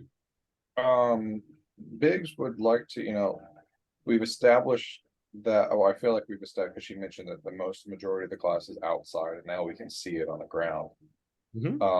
My thought process is he's looking for, I guess, the object on the ground amongst the glass that could have been used to break the window outwards. Okay. Roll investigation. While he's doing that, I'd like to say that Baloran would be looking for how many sets of footprints are leaving the area. Okay, You so can that see sounds like 2 investigation rolls for me, although you could make it survival if you wanted Baloran. Dirty 20. All right, so we've got 20 for you on that, and then Baloran, you could do survival or investigation on your roll. I'm gonna do survival. It's -1 then. All right. Well, if you're nat 20s. So. Finally a bad roll from you. You don't see any footprints around, and Biggs, with your quite fine investigation roll, you don't see anything that broke the glass there on the ground, and you also don't see footprints around there that appear to be people coming down from the window. You look up and you see that there's another building. Well, you also see it in front of you, but there's a building about 20 feet away from the window. Does it sit lower or higher than his room?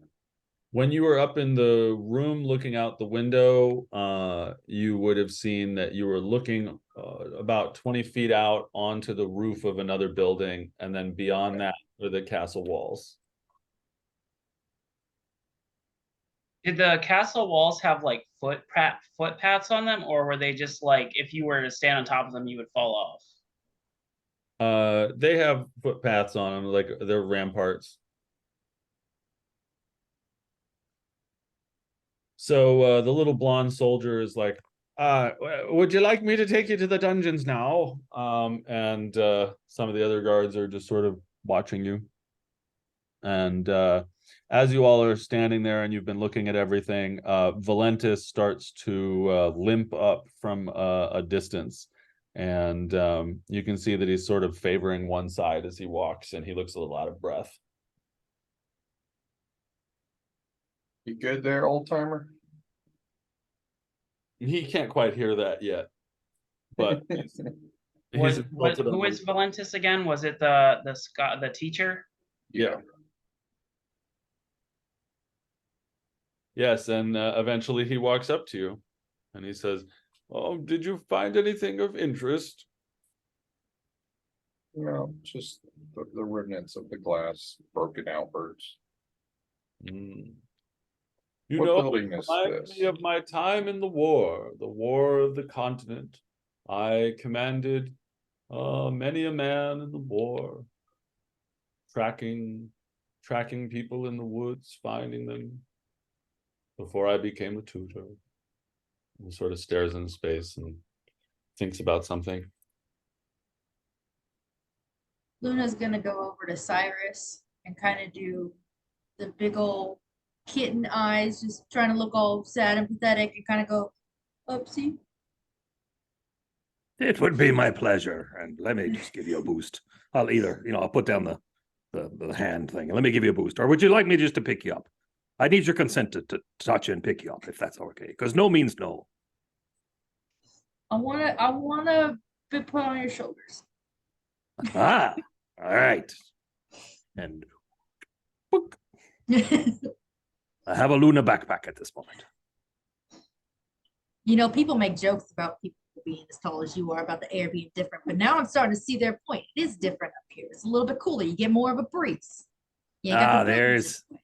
The air is very different. I'll have to explain this to you a little bit later. One of my tricks with the air. And when he makes that comment, Biggs makes us sidestep away from him.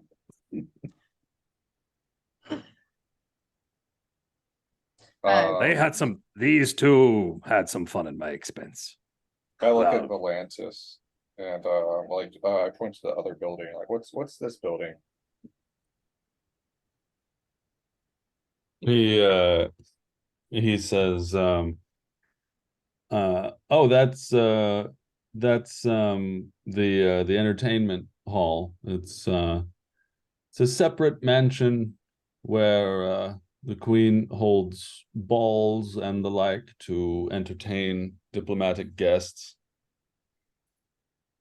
Queen and her balls or orbs. She always has something around going on. Yes, And- the queen's balls are quite extravagant. Lauren would ask, are there any guests that we would maybe want to know about that are visiting the palace at this time? Oh, no foreign dignitaries right now that I'm aware of. But that is that building. It's really quite beautiful inside. There's a ballroom and such. I suppose the queen will have one of her parties sooner or later. There's a hedge maze they have. There's a hedge maze they have over there. Yeah, Well, that sounds Always like have fun. heads. they do competitions sometimes in the hedge maze. What about the prince? What we keep saying the prince. What is his name? Ah, Prince Finn Coyle. Oh, that's right, Finn. I remember now. Did he like the hedge maze? Son of Queen Aoife Coyle. She's only been queen for 6 years now after the War of Succession ended. I tutored Prince Finn before he was a prince. Yes, yes, Queen was the queen. yes, sir. But perhaps, pardon my interruption. Did Finn like the hedge maze? Did he spend any time there? Well, he was more one to give awards to visiting nobles who won the hedge maze competition. he enjoys activities like that, but he's been living here for some time now, and he knows the hedge maze inside and out. It wouldn't be fair for him to compete in the hedge maze with visitors. Miss And forget- Luna, when you want to go left, just pull the left ear. If you want to go right, pull the right ear. Like a ratatouille situation. You want me to pull on it, or you want me to like nudge it with my foot? I mean, there's so much space up here. Especially between his ears. This is you're reminding me of Margot Robbie's character in Babylon. If anybody watched Babylon, I know like hardly anyone did, but I didn't see it. What was I saying? Oh, forgive my ignorance, but who is the prince's father? Is there a Mr. Queen? You would already know that there is not. Okay. There hasn't been for some time. But you would know that as a Is it known? Did he pass away? Is he just sort of a dude? He has been not around for some time, since before she was queen, since years before she was queen. Probably about 10, 12 years. Does anyone know his whereabouts? Is it possible the boy went looking for his father? He's dead, and everyone knows it. Ah, okay. I say it's time we pay our guest a little baby. No, don't pay her a baby. Pay her a visit. Cute. Someone's awake in her crib. That's Yes. why. Everybody roll for He's not Constitution. supposed to be up. Yeah, right. If you fail to save, you have to say, "Oh." Yeah.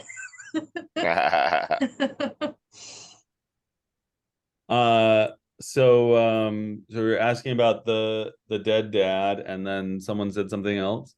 I said, I think it's time we pay our guest in the dungeon a visit. And the little blonde soldier looks really happy that you're putting him to use again. And he says, "Oh, of course, I'm happy to take you to the dungeons." And they lead you back into the castle, leaving Valentis behind as he tries to limp to follow you. And you go back in through the keep, through the long hallways with all of the beautiful shiny objects in them spaced out appropriately, and gray stone blocks, past the throne room, past the royal quarters and the quarters for visiting dignitaries in the back of the castle, and ultimately to some stairs, wide stone stairs that wind down in a spiral down to the basement of the castle. And there in the basement you see what look like empty storage rooms, wine barrels, cobwebs and such. You see places where people keep wine and extra food. Also, there is a corridor that has some guards posted in it, going down one direction, and the guards lead you in the other direction, up to gray stone brick hallway. It's a long, narrow hallway, and about halfway down the long, narrow gray hallway is a metal gate. And in front of that gate are two guards. As you approach, the guards that you are with signal to and speak with the guards that are at the iron gate. The iron gate is opened, and you are brought down this long thin hallway to a very large room, very large, which opens up with an arched ceiling. It almost has a feeling of a subway platform of sorts, and there are 3 stories in this very large arched room of cells that peer into the darkness. Everything is quite dark in here. Again, there are cobwebs, there are some flickering torches, and there are rusty and clumpy old metal bars on the walls, with little balconies in front of the second and third floor. Yeah, so you arrive there, and the guards that you're with tell the other guards that you're interested in speaking to the prisoner that was dragged out of the throne room the day before. Luna? Are you ducking under doorways, or am I getting smacked off of you by a doorway? I'm ducking under. I Okay. wouldn't. I'm very much enjoying your wild hair on top of my head. Yeah, she's totally like poking and prodding and like scratching, just like not to hurt you or anything, just to like mess with your skin that's on your head and whatever else is up there, the dust that has collected, whatever. Probably also trying to like fake a wig on you, kind of thing, just keeping herself entertained and probably muttering to herself as she does so, probably leaning her head. Just I'm gonna say to Cyrus, be careful, my friend. It sounds like she might be casting spells up there. Maybe she could grow some hair up there. That'd be great. That'd be fun. well, I mean, I'm just thinking, with somebody as comfortable as a life as he has, why would he willingly leave? That just doesn't make sense to me. You would choose the dirt on the street versus that comfy bed. And not only that, but he ruined it, or whoever ruined it, ruined it. That was a nice pillow. Sometimes the obligations of royalty or nobility or that sort of life in the public eye is its own form of oppression. And I can understand why he might want to find other ways to live life on his own terms if he truly did leave voluntarily. And probably with a mentor like that, he tells him stories all the time about how to track people and stuff. I'm sure he thinks he knows all what to do, and he actually knows nothing. Just Yeah. stories that an old man said. And his mom's a bitch too. Do you actually say that? Gonna look around and make sure nobody Absolutely. heard that. Do these orbs hear what we say? Because that could be problematic for you. You don't know? Yeah, I'm not sure if these things actually do anything, but it doesn't really change much for me. I'm used to having a little thing on my shoulder. And I guess you do too now, Cypress. Or Cypress or Citrus. I know your name. Oh, I like that. Let's call you Citrus. Did Valoran actually hear Luce say something about like, can the orbs hear or whatever? Did you say that like out I loud? did. Yeah, I did. All right. I think Valoran would like just start casting another spell, dancing lights, and seeing if he can try and mimic the orbs on our shoulders and like float one over someone else. Okay. Oh, I like this guy. You are up for a good jape, are you not?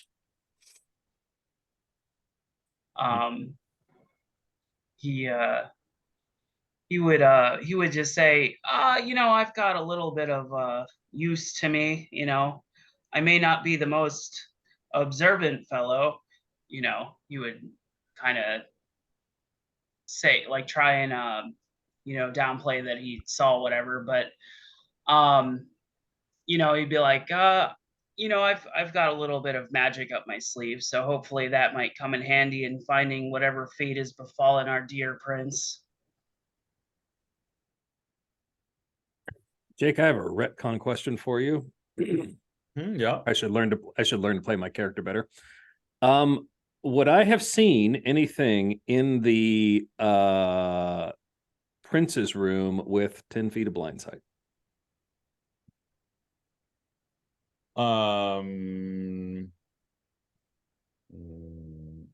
No. Like invisible things? It's an open question. As far as I can think, no. Thank you. Thank you for clarifying. But please remember in the moment, in the future. I should remember all of my abilities. They're quite new. I'm just getting used to these eyes. Haven't had them a while. They're very new. So It looks like her massaging your brain is already having benefits. It's turning to mush up there. I'm and quite smitten. for flavor, I love this, but for mechanics, just remember you're a medium creature sitting on a medium creature. So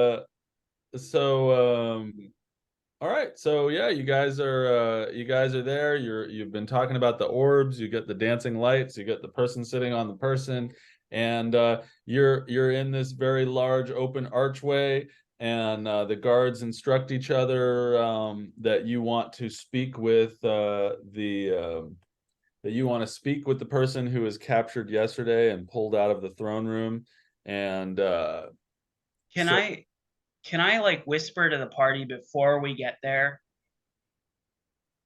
So Baloran would probably like try and get you guys to like huddle up and like push the guard to the side, be like, hold on a second, and be like, please let me talk to the prisoner and don't react to the things that I say.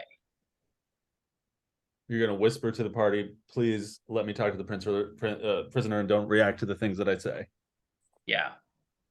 Seeing how as do we you all just react to met that? you, really, I'm gonna be like, yeah, I'm gonna need more explanation than that. Did you end up So- dropping the dancing lights, or is that still Yeah, going? yeah. That's just like a little thing just to see if I can do it. Was I remotely, in my eyes, successful at replicating what the orb looked like? Yeah, I mean, it looks a lot like it. The orb has a certain look to it that someone very familiar with them might be able to would be able to distinguish the difference, but you'd be able to fool somebody who's not particularly familiar with it. Excellent. Excellent. So Might I believe involve a deception check. We'll find out I what you're planning. might be really good at that. So that's fine. I guess Biggs will be like, I'm gonna need more. You said something like, I'm gonna need more explanation or something. Yeah, you Yeah. trust me. And he said, why? All right. So I was raised in the Church of Fatlon, or am I pronouncing that right? Fatlon? Fetlon, uh-huh. Fatlon. And I developed a certain way of dealing with people. I would say that I'm not particularly skilled at, figuring out crimes, but when it comes to person communication, I tend to be able to get what I want out of people. As long as everyone doesn't,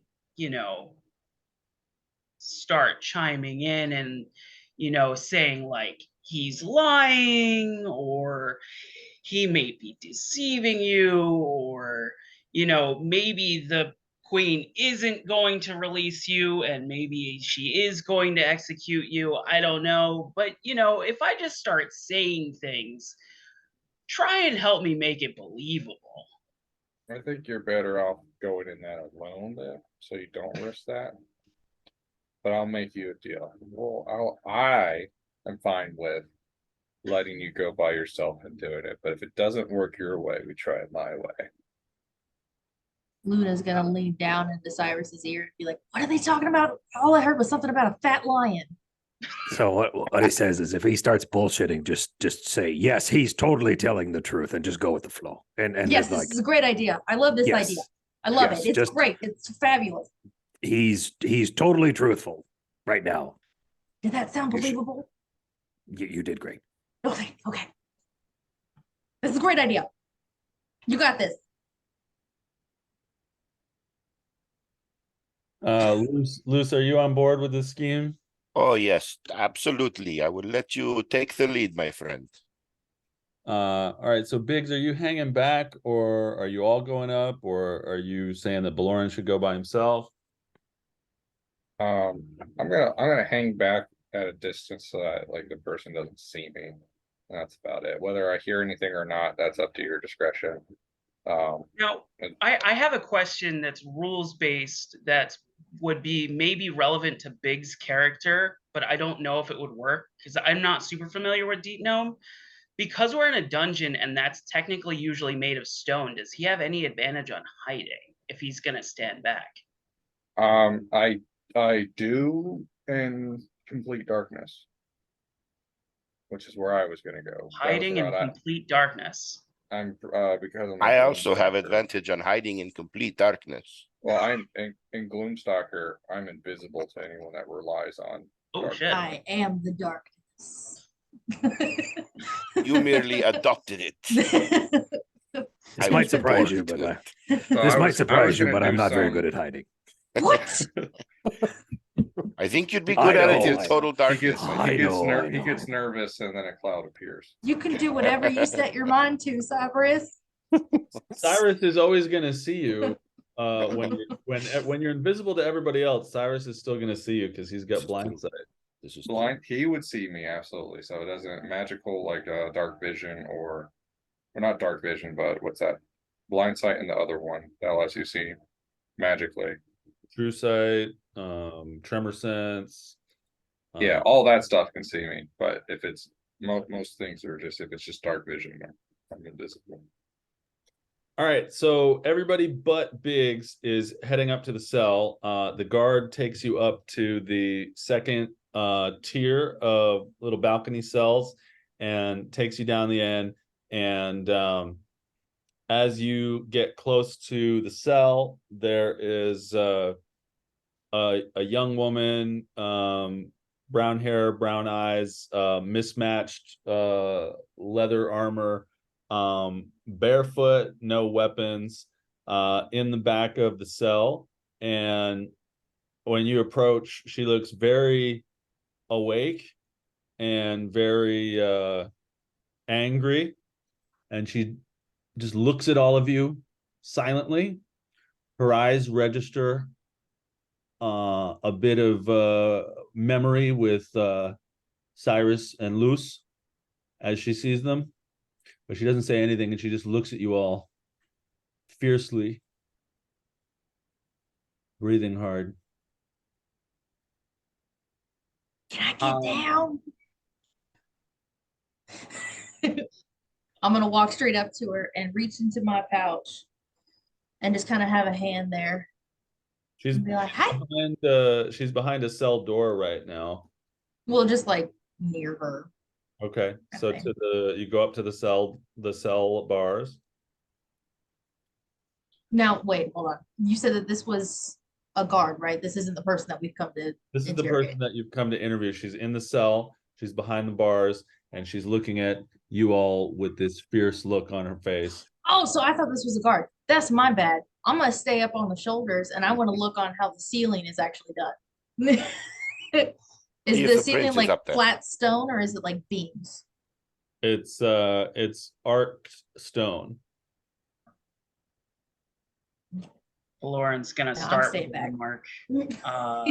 What was that you guys were saying about female criminals?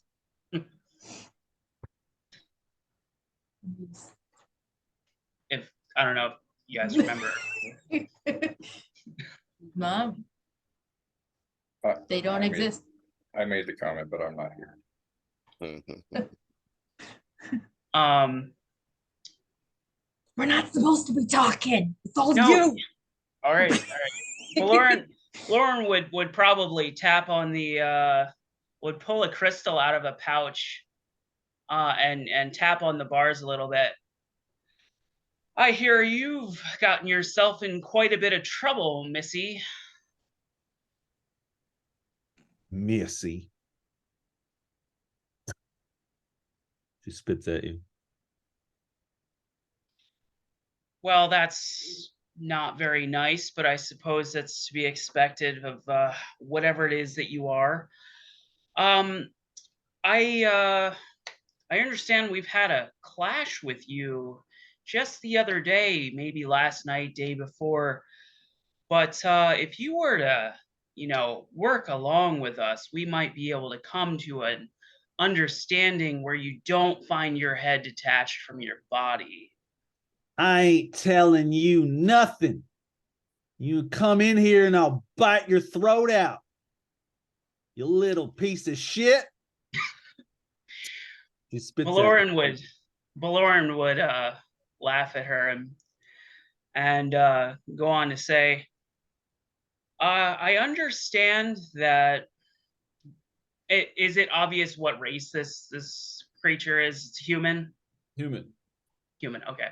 I understand that most humans have some semblance of a will to survive, and you'll be probably pretty tough up until you find yourself in a guillotine. And what I'm just trying to convey here is that if you're a little more reasonable and a little more sociable here in the palace, I can get you out of that cell and wherever it is you want to be in life that is not at the end of an executioner's axe. You listen here, you little thing. You put a shirt on. I came here to die. I don't care. That might work on some other people, but I could care less. So how would Luna, you like Luna, I to... think he's doing great. This is like watching a master at work. I know. I wish I had some popcorn or something. He's totally believable. It's amazing. This is method acting. This is I've never acting seen at its talent finest. like this. I think we should get him Acting. some sort of scout or something. Acting. He can make it We're just- big. Acting. Acting. I Continue on. should be taking notes. I don't think I have anything to take notes. So, if that's the case, I'm going to cast a spell on this lady. I'm going to charm person with one of my pack magic slots. What are you doing? What are you doing over there? What? You don't. Yeah. Let me see what the DC is. You don't have subtle spell. No, but I don't need to. She can still see me cast the spell and still be affected by it. Mm-hmm. But are you or your companions fighting her? No. We're just talking. Mm-hmm. So it's Luna's gonna pull out. DC 13 wisdom. All right. I will make a public roll with a +1 wisdom modifier to beat a DC 13. Luna's gonna take out a tiny chunk of the cheese that she's been storing and kind of break off a piece of it and try to pass it down and share some of the cheese. This is amazing. So she fails her wisdom save, and she is now charmed by you and regards you as a friendly acquaintance. She now alternates between looking angrily at Luce and Cyrus and Luna and looking more neutrally at you. I think I perhaps tell we her- should back away, my friends. What? Get closer? We need to get closer? I think we need to get closer. If you We're would watching just the give master. me just a little bit of space to talk with my new friend here, I think we could come to an agreement that mutually benefits us both. Yeah, I'll back away. I'll back away. It's so good to watch a master thespian work. Finally, I'm a thespian in the party. So Why are you hanging out with this trash? Trash! we all have a lot in life, and it is my duty to guide them to the path that will benefit them the greatest. And that is also why I'm here for you. I would like to see you free. And if that means that you follow the path of rebellion, so be it. But this cage is not meant for you. All you need to do is let me know, why would you fight the queen so openly? Surely you could have done it a little more underhanded if you had like maybe some alliance inside of the castle, like the prince perhaps might have been involved. If you could just let me know, what is it that we're looking at here? There has to be some way for you to have gotten inside, clearly. She looks at you and says, I find it very strange that I think of you as a friendly acquaintance, and yet I don't know your name. But I do like you slightly. Now, you should know that before we came here, we made a pact that we would kill the queen or die trying. So if you let me out of here, I will immediately try to kill the queen. But what if we gave you the opportunity to regroup and do it better? That way you have a higher chance of succeeding. Just tell me who it is that we need to get in touch with to make this work. Who would you have made a pact with? Surely they could have provided more than 3 men to do such a mighty job. I say men, you know, women included, of course. And by the way, Maximilian is my name. Make a deception roll with advantage. How do I do that? Advantage +5. Oh, okay. Well, that's an 18 either way. So she looks, well, Maximilian, and then she looks back at Cyrus and Luce, gives you two a death stare, looks at Luna all puffed up, and she looks back at you, Maximilian. Maximilian, why don't you kill those people behind you? They stopped us from killing the queen. I don't know about that animal girl there, but these two did. We had the queen's life in our hands, and they stopped us. Fia Charles sent us to kill the queen. You know this, Maximilian. You know this. Now let me out of here so I can kill her myself. You know, I think we can arrange that. Let me go and get not this guard, but the guard in charge of the prisons. We'll have you released as soon as we can. And we'll get in touch with this Thea, and we'll regroup and we'll take her down. And she points at Cyrus. She points way up to Cyrus's really tall head, and she says, "You're dead, hippo man." Hey, Thea, I'm sorry, not Thea. What was her name? The prisoner's name? My name? Yeah. You don't know my name, do you? I would love to learn it.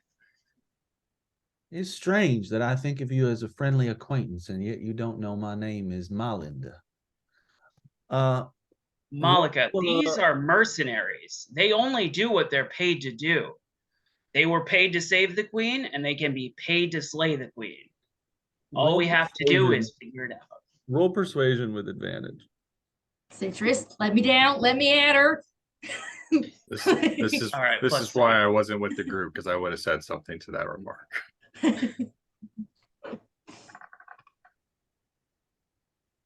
13.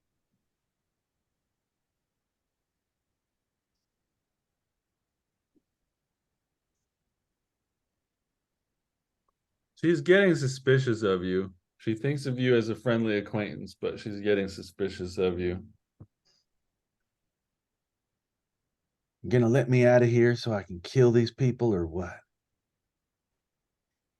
Baloran is going to ask the group, is there anything else we should be asking the soon-to-be freed individual here. He says her name, but I just, as a player, don't remember what she said. And he looks at them and like, you know, like he looks at Luna like, you have any questions that we should ask? Or And Malinda, when you do that, jumps forward and says, "Why are you asking them for advice? They're the enemy. Why are you not killing them right now? These two stopped us from killing the queen, and you're taking direction from them? What's going on with you, Maximilian?" Valoran's gonna turn around and be like, remember, they're mercenaries. They're only paid to do what they have to do. They have no loyalty here. All right, roll persuasion with advantage. And you got to be careful of what you say. When you mess up her name, she's going to hear it. Just as a player, what was her name again? You said it for like a second and I forgot. Malinda. Malinda. Okay. All right. Persuasion +3.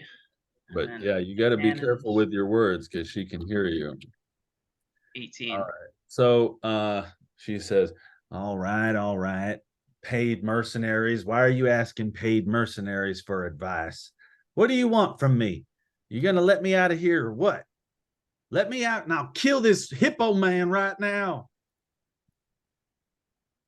That's my job. Oh, it sounds, he's gonna point to Luna and he's be like, oh, it looks like we've got that covered already. You know, we're on it. Who are you? She says to Luna. I don't think that's any of your daggone business. Looking at me like I'm an animal, calling me names while you're the one locked up in a cage. And she like jumps up and grabs the bars and she's, let me out of here, Maximilian. I'm going to kill them all. She puffs up even more and even lets out a little hiss, just like, I'm gonna.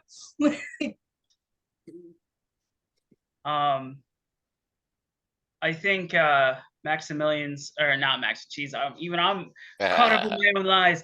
Valoran is gonna turn around and just kind of give like a thumbs up out of her sight and just be like, we're out of here, like kind of gesture like we're gone. Okay. We got the name we needed. The prisoner starts freaking out, throwing herself against the bars, yelling, let me out. Why are you leaving me here, Maximilian? Valoran's gonna like turn to the guard. I'm sorry for all the fuss and yelling. She'll settle down eventually and walks away. All right. Quick Luna question, leans down to. Oh, sorry. Go ahead. You have a question. How is the dungeon lit? Just fire torches and stuff like that? It's pretty dark and there's some flickering torches here and there. Okay. Luna ends up leaning down and just, in the calmest tone she possibly could, kind of whispering to Cyrus, just, I wouldn't actually do nothing. I thought you would, because wild hair don't care. I mean, I was just playing off of him, I just learning from the master. He was great. He should win an award. There should be an award for acting or something. I know. Can't believe it Someone hasn't been invented yet. We should trademark this. We might be rich one day. You know Actually, there is a competition in the Temple of Jaith. I would love to take you all to. Malinda hears what Cyrus is saying back to Luna, and she says, is this a game to you, hippo man? I'm going to kill you. And she bars and she's like, You can come at me if hold on, you can come at me all you want to, but you're gonna have to get through her first. And that's gonna be your undoing. And she'll just do like a backward side glance, just like full fingers. Told ya. She spits at you both, and then she goes to sit in the back of the cell and she yells, Maximilian, get back here. Let me out. You're muted. He just yells, yeah, I'll be right back. I'm gonna go get you unlocked. Okay. Is everybody leaving her there, or is anybody else doing anything? I have a question. Do I recognize that accent into being something local? It is an accent that people would have in Greater Elenia. Okay. Southern accents for us are associated with the deep north of Greater Elenia, but there are pockets of the deep north throughout the country. Gotcha. Okay. Yeah, so you know, Cyrus, Luce, Luna, you're still in front of the cell. Are you doing anything else, or are you just leaving? I'm just gonna whisper to my companions. I think Biggs might have something planned next. Let's give him space to do what he wants to do. Can I see Biggs? Am I? If you're 10 feet from him, you can. I don't think you're 10 feet from him yet because you left him back down on the first floor. I didn't know where. That's what I'm kind of trying to figure out where he was. Okay. So That the was answer is where no. you I last can't see. saw him. I see. So are you all walking back down to the first floor? I just want to like back away enough so that. Is there a place to stand where we're out of sight but not out of earshot of her? Yeah, you can just walk you know, a few more feet down the catwalk in front of this second tier of cells, and she won't be able to see you. Okay, that's what I want to do, is just kind of linger near enough to hear, but not necessarily close enough to be listening to whispers, but just to hear if there's any like shouting, but just to be out of her line of sight. Okay, and Baloran, are you staying gone? I probably would have walked back to Biggs to try and see what he had planned, and like I would like tell him like what I got out And of it. Biggs, are you allowing yourself to be seen? While I'm waiting, yeah, I'm up in an area that's lit and stuff. Like you said, first floor, right? So I'm still just waiting in an area. I didn't want to give it away or anything. While I'm waiting around, I ask the guard that's with me, or if Valerian catches up, if there was like a painting or a portrait of the prince somewhere that I could look at. Yeah, and they would tell you Right. there are portraits of the prince in the castle that they'd be happy to show to you. There's no portraits of the prince in the dungeons, however. Would I have had enough time to just wander off with a guard to show me? Not really. There's not going to be anything in the basement. But I have seen a picture of him before wandering through the castle. Oh yeah, for sure. Okay, And I'm just waiting for someone to come back to me. this would be what you saw. He has creepy eyes. Work with creepy eyes. Ah! Peering looks like a into your cry. soul. So you saw that at some point. You wait for these fellows to walk back down to the first floor. There you are. Are you going in to talk to this prisoner more? I talked to them. Like, so what information did we get? Do you all share the information that you got? Yeah, I would let him know that they made a pact with a lady. My character would remember the name, but I am horrible with names, like as a player. And I should have wrote it down, but I would say that, you know, she had a pact with them to kill the queen. She didn't exactly explain why. She's just unreasonable say and anything? homicidal. Did they say anything about the boy? No, but if we track down this like pact maker, that we might gain a little insight considering the overlap between the two. All right. So is everyone back where we're at? Where I'm at? No, Cyrus and Luce and Luna are lingering up by the cell. Okay. I'm just waiting for everyone to come back. They're waiting for you to go up there. Awkward. Yeah, so Several like hours. an passed. hour. Tell Baloran to come get us if you want us out of there or something. An Yeah, hour they've got- passes as you all are just waiting for each other to come by. Oh, and you know what that means? She snaps out of it and she knows. Yep. So while we are there, does she end up saying anything now that we're out of sight, out of mind? She's not gonna say anything to herself while nobody's in front of her. Well, I mean, like even screaming for a specific name. Maximilian a few times. Nah, you guys gotta go talk to her if you want to talk to her. Are you gonna talk to her, Biggs? I'm trying to, yes. Okay, I go back up to the wherever.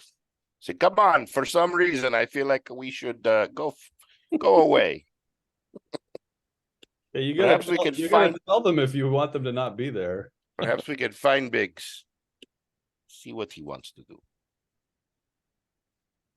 Biggs, So I don't know about you guys, but from what I'm gathering in all of this is that this hit was made out for the queen, not for the son.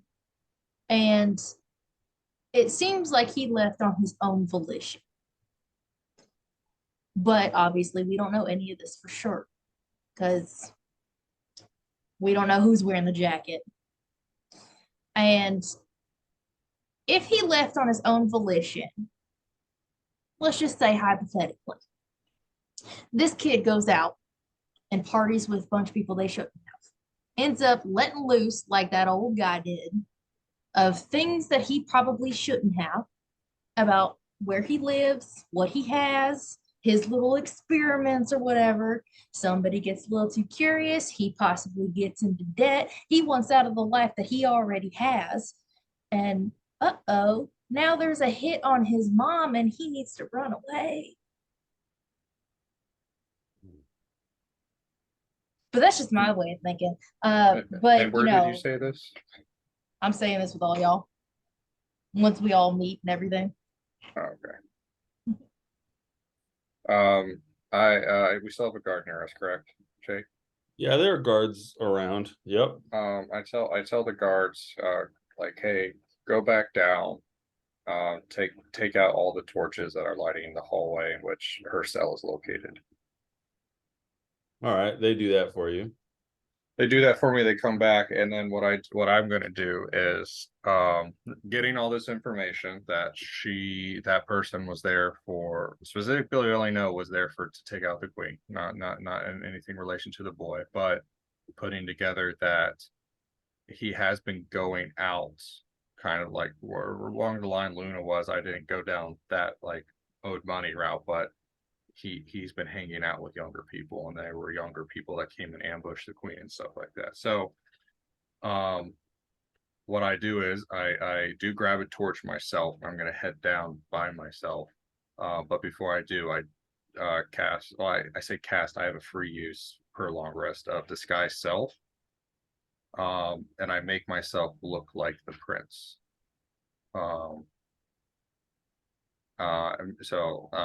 What is it called? Sean and Allison, how Biggs does disguise self. He like just like moves his hand through his hair and then like goes down his body, and as he's doing it, it changes into what he needs. And it's able to perceive him as a little bit taller and to look roughly what he imagines the boy's height is. He's only seen it from a photo and stuff like that. Looks, gives a weird grin, and then walks down there. So that hallway, correct me if I'm wrong anytime, Doom, the hallway's now dark. There's no light source for her, correct? Correct. I am walking down with the torch though. Okay. So she'll see a light coming down the hallway, and Biggs will stop, looking like the prince, at the thing, just to gauge a reaction.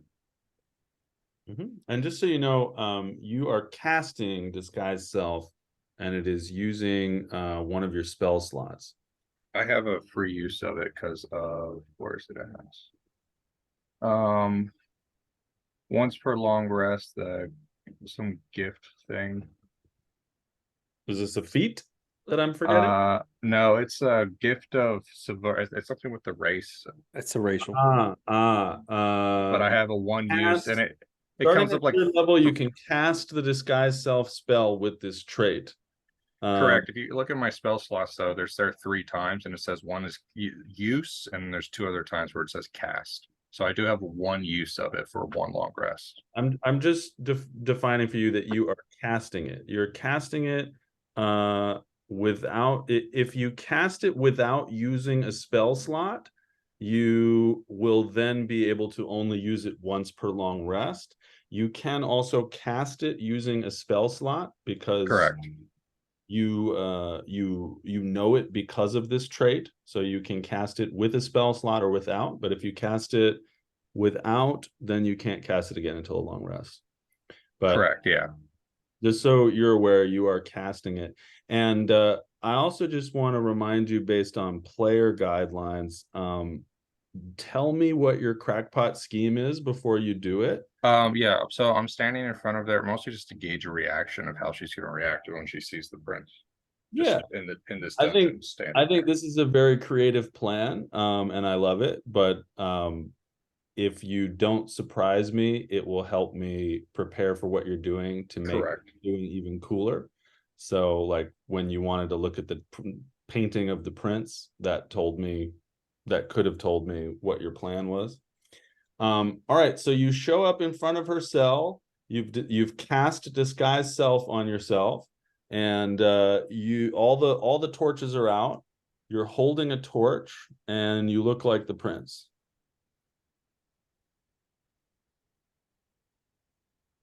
Yeah, and so all she sees is the prince standing there with the only light source on him, and that's it. He's just standing there. Mm-hmm. And she looks at you and, are you the prince? Prince Finn?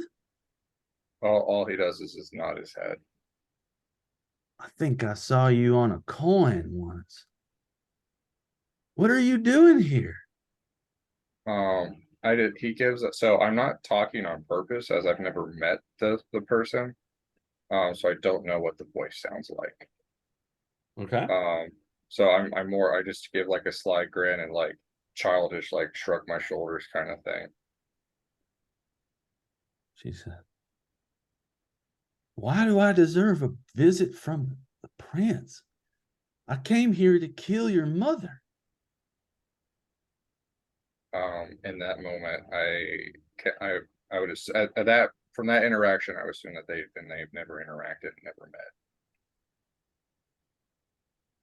That is your assumption? So I'm going to now speak and be like, why did you try to kill my mother? She's evil. Well, I know that, and now get it in. So I just look like the prince, but I'm giving mannerisms sounding like big as I'm speaking. I was like, well, I know that. So why do y'all want to kill her? What specifically? Well, this lady doesn't know what the prince sounds like, so so I don't. It's but you know what? Roll performance just to see how well you're pulling this off.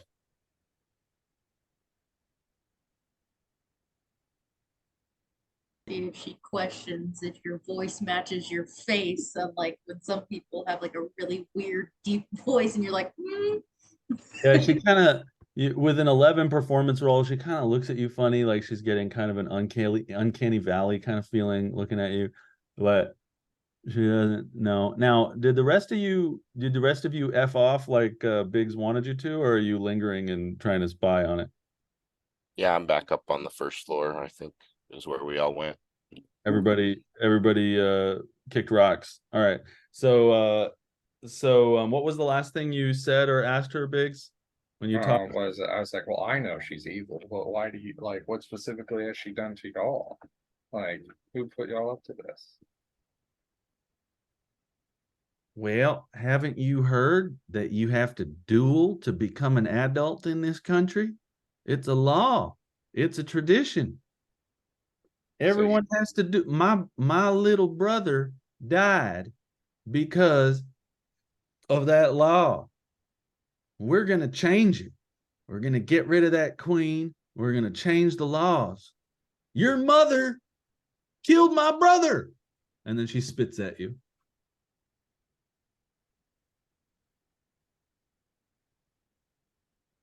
Yeah, Biggs is satisfied with these, like the information he's gathered. And all he does is, and then he's going to willingly drop disguise self, and so she just sees him shrink and turn into this deep no, and he's just smiling. And she starts freaking out and yelling at you and running up to the bars and shaking them and just kill me now! Stop sending these tiny devils to mess with my mind. And then on top of that, just to fuck with her even further, he drops the torch and steps on it going out, and then essentially, unless she has some sort of magical thing to look through darkness, he's pretty much just turned invisible in front of her. And she's like screaming, you know, let me out of here. I'm gonna kill the hippo man. I'm gonna kill the little piece of shit. I'm gonna kill the animal woman. And you hear banging and she's just freaking out in there. I whisper before I walk away. It's like, not unless we kill you first. And I just walk away. All right. We are about 40 minutes past my usual session end time. I lost track of time due to the fun. So we're going to pause it here or end it here for tonight after sufficiently driving the person insane that was in the jail cell, and we'll move to checkouts. Also, raise your hand if you have inspiration right now. We got 2 people with inspiration, so we're gonna vote for one more person who doesn't have inspiration to get inspiration. So either Baloran, Luna, or Cyrus. So on our checkouts, we're gonna go around and you'll say something you enjoyed about the session, something you enjoyed that another player did, and your inspiration vote. David, you're up first. Yeah, I just want to say I really enjoyed our 2 new party members. I think you both added a lot of dynamism to the campaign, and it's a lot of fun. This is a really interesting and well-rounded group, and Allison and Sean, welcome. I think you guys are great. I really appreciated Sean leading out and putting some effort into that as well. I always like to see people.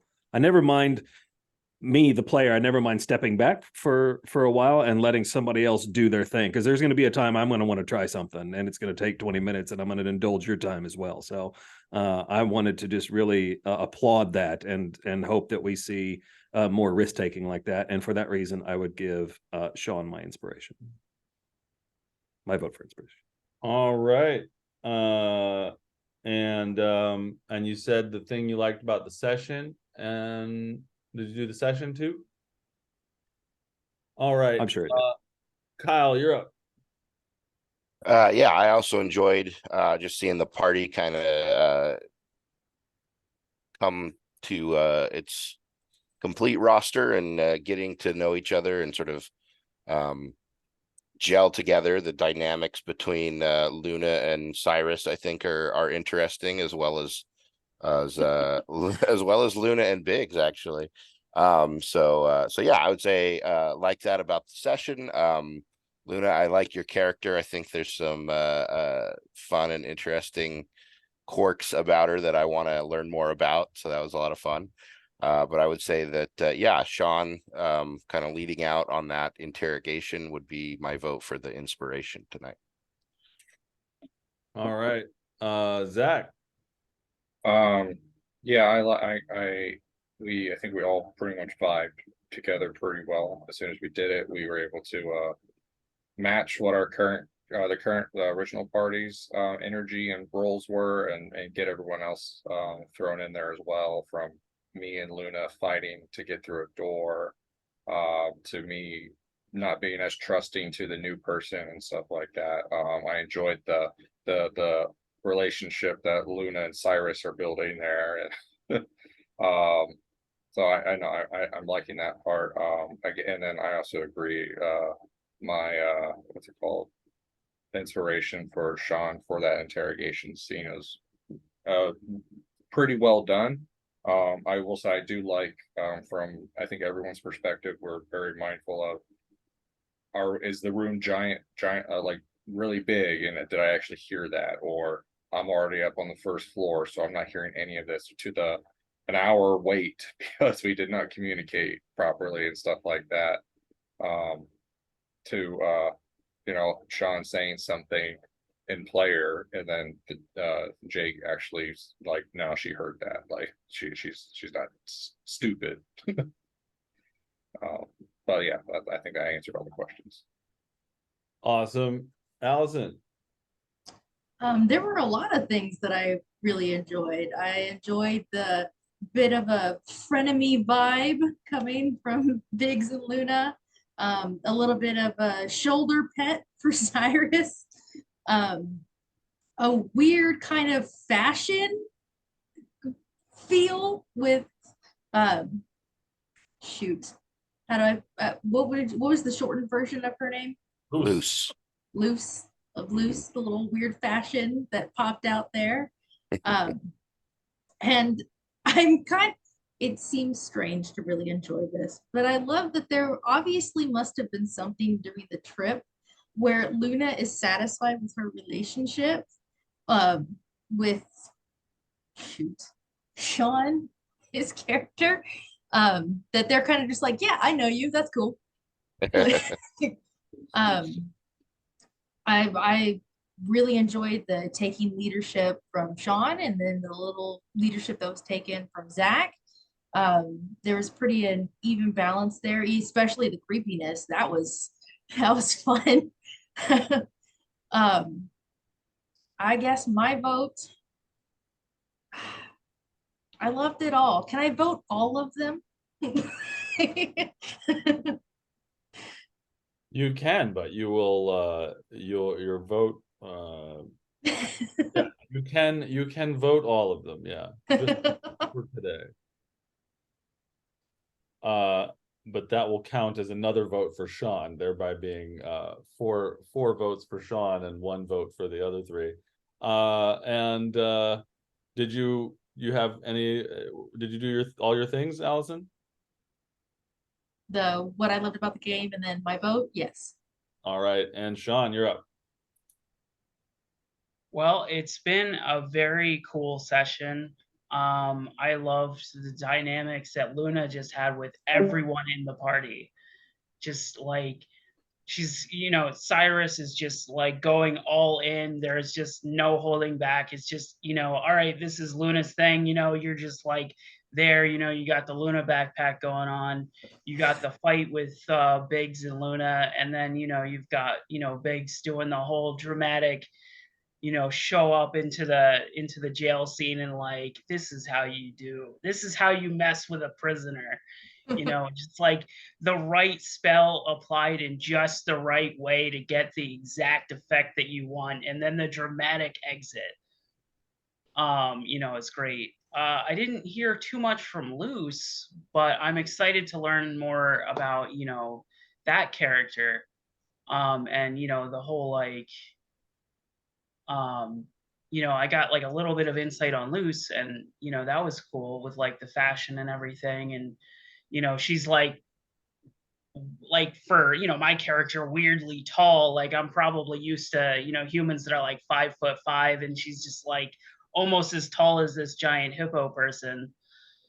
So I mean, it's just a lot going on. It was really cool.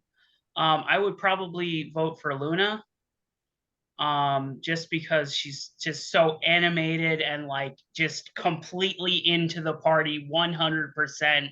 Like, as soon as she's introduced, she's got a dynamic with everyone here, you know, and I love that. That's great. Yeah. That is so sweet what all of you have said. That is so nice. Yeah. I had a really good time DMing for you all tonight, which is why I lost track of time and went 40 minutes over because I was having fun. I really enjoyed both of the creative approaches to messing with the prisoner. I thought Zach's idea of disguising himself as the prince and showing up was really, really smart. And if she had known the prince, would have clearly gotten her to be like, hey, what are you doing here? Remember our secret plan we made together to kill your mother? A real Dark Knight turn if she recognized. Yeah, it was a really good idea. And Sean, I also enjoyed your taking the expert interrogator role. And she didn't care whether she lived or died, so that was or whether she went free or not, so that was kind of tricky, but you managed to get some information out of her, and now we'll see how the information gets applied. And Sean, I also enjoyed your descriptions of your character, what magic he's up to and what he looks like. He's a shirtless halfling in teal pants. Yeah, he's a very interesting fellow.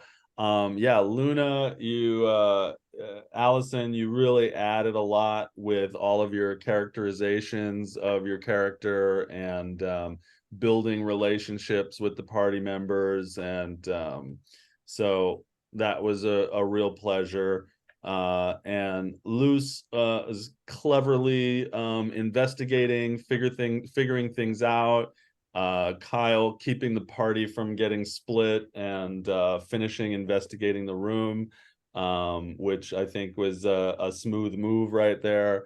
And David, setting everybody else up for success, sort of staying out of the way to make sure that everybody gets to do cool things, but also using your height to your advantage. You didn't find any you didn't find any secret objects hidden on top of the wardrobe or up in the eaves of the room, but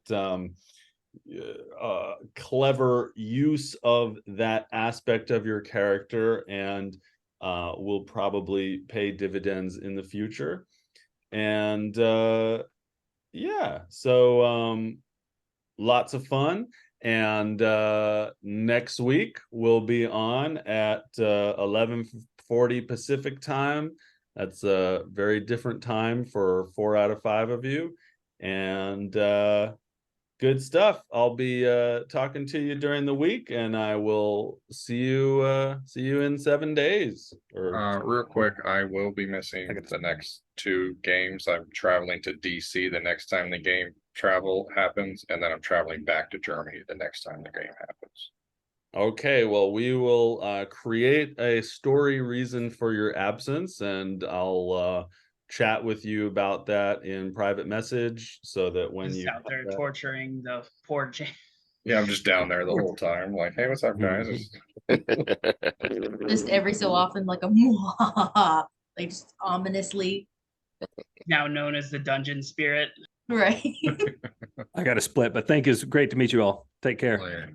Yeah, thanks everybody. Good game. All right, see you guys soon. Thanks so much. All right.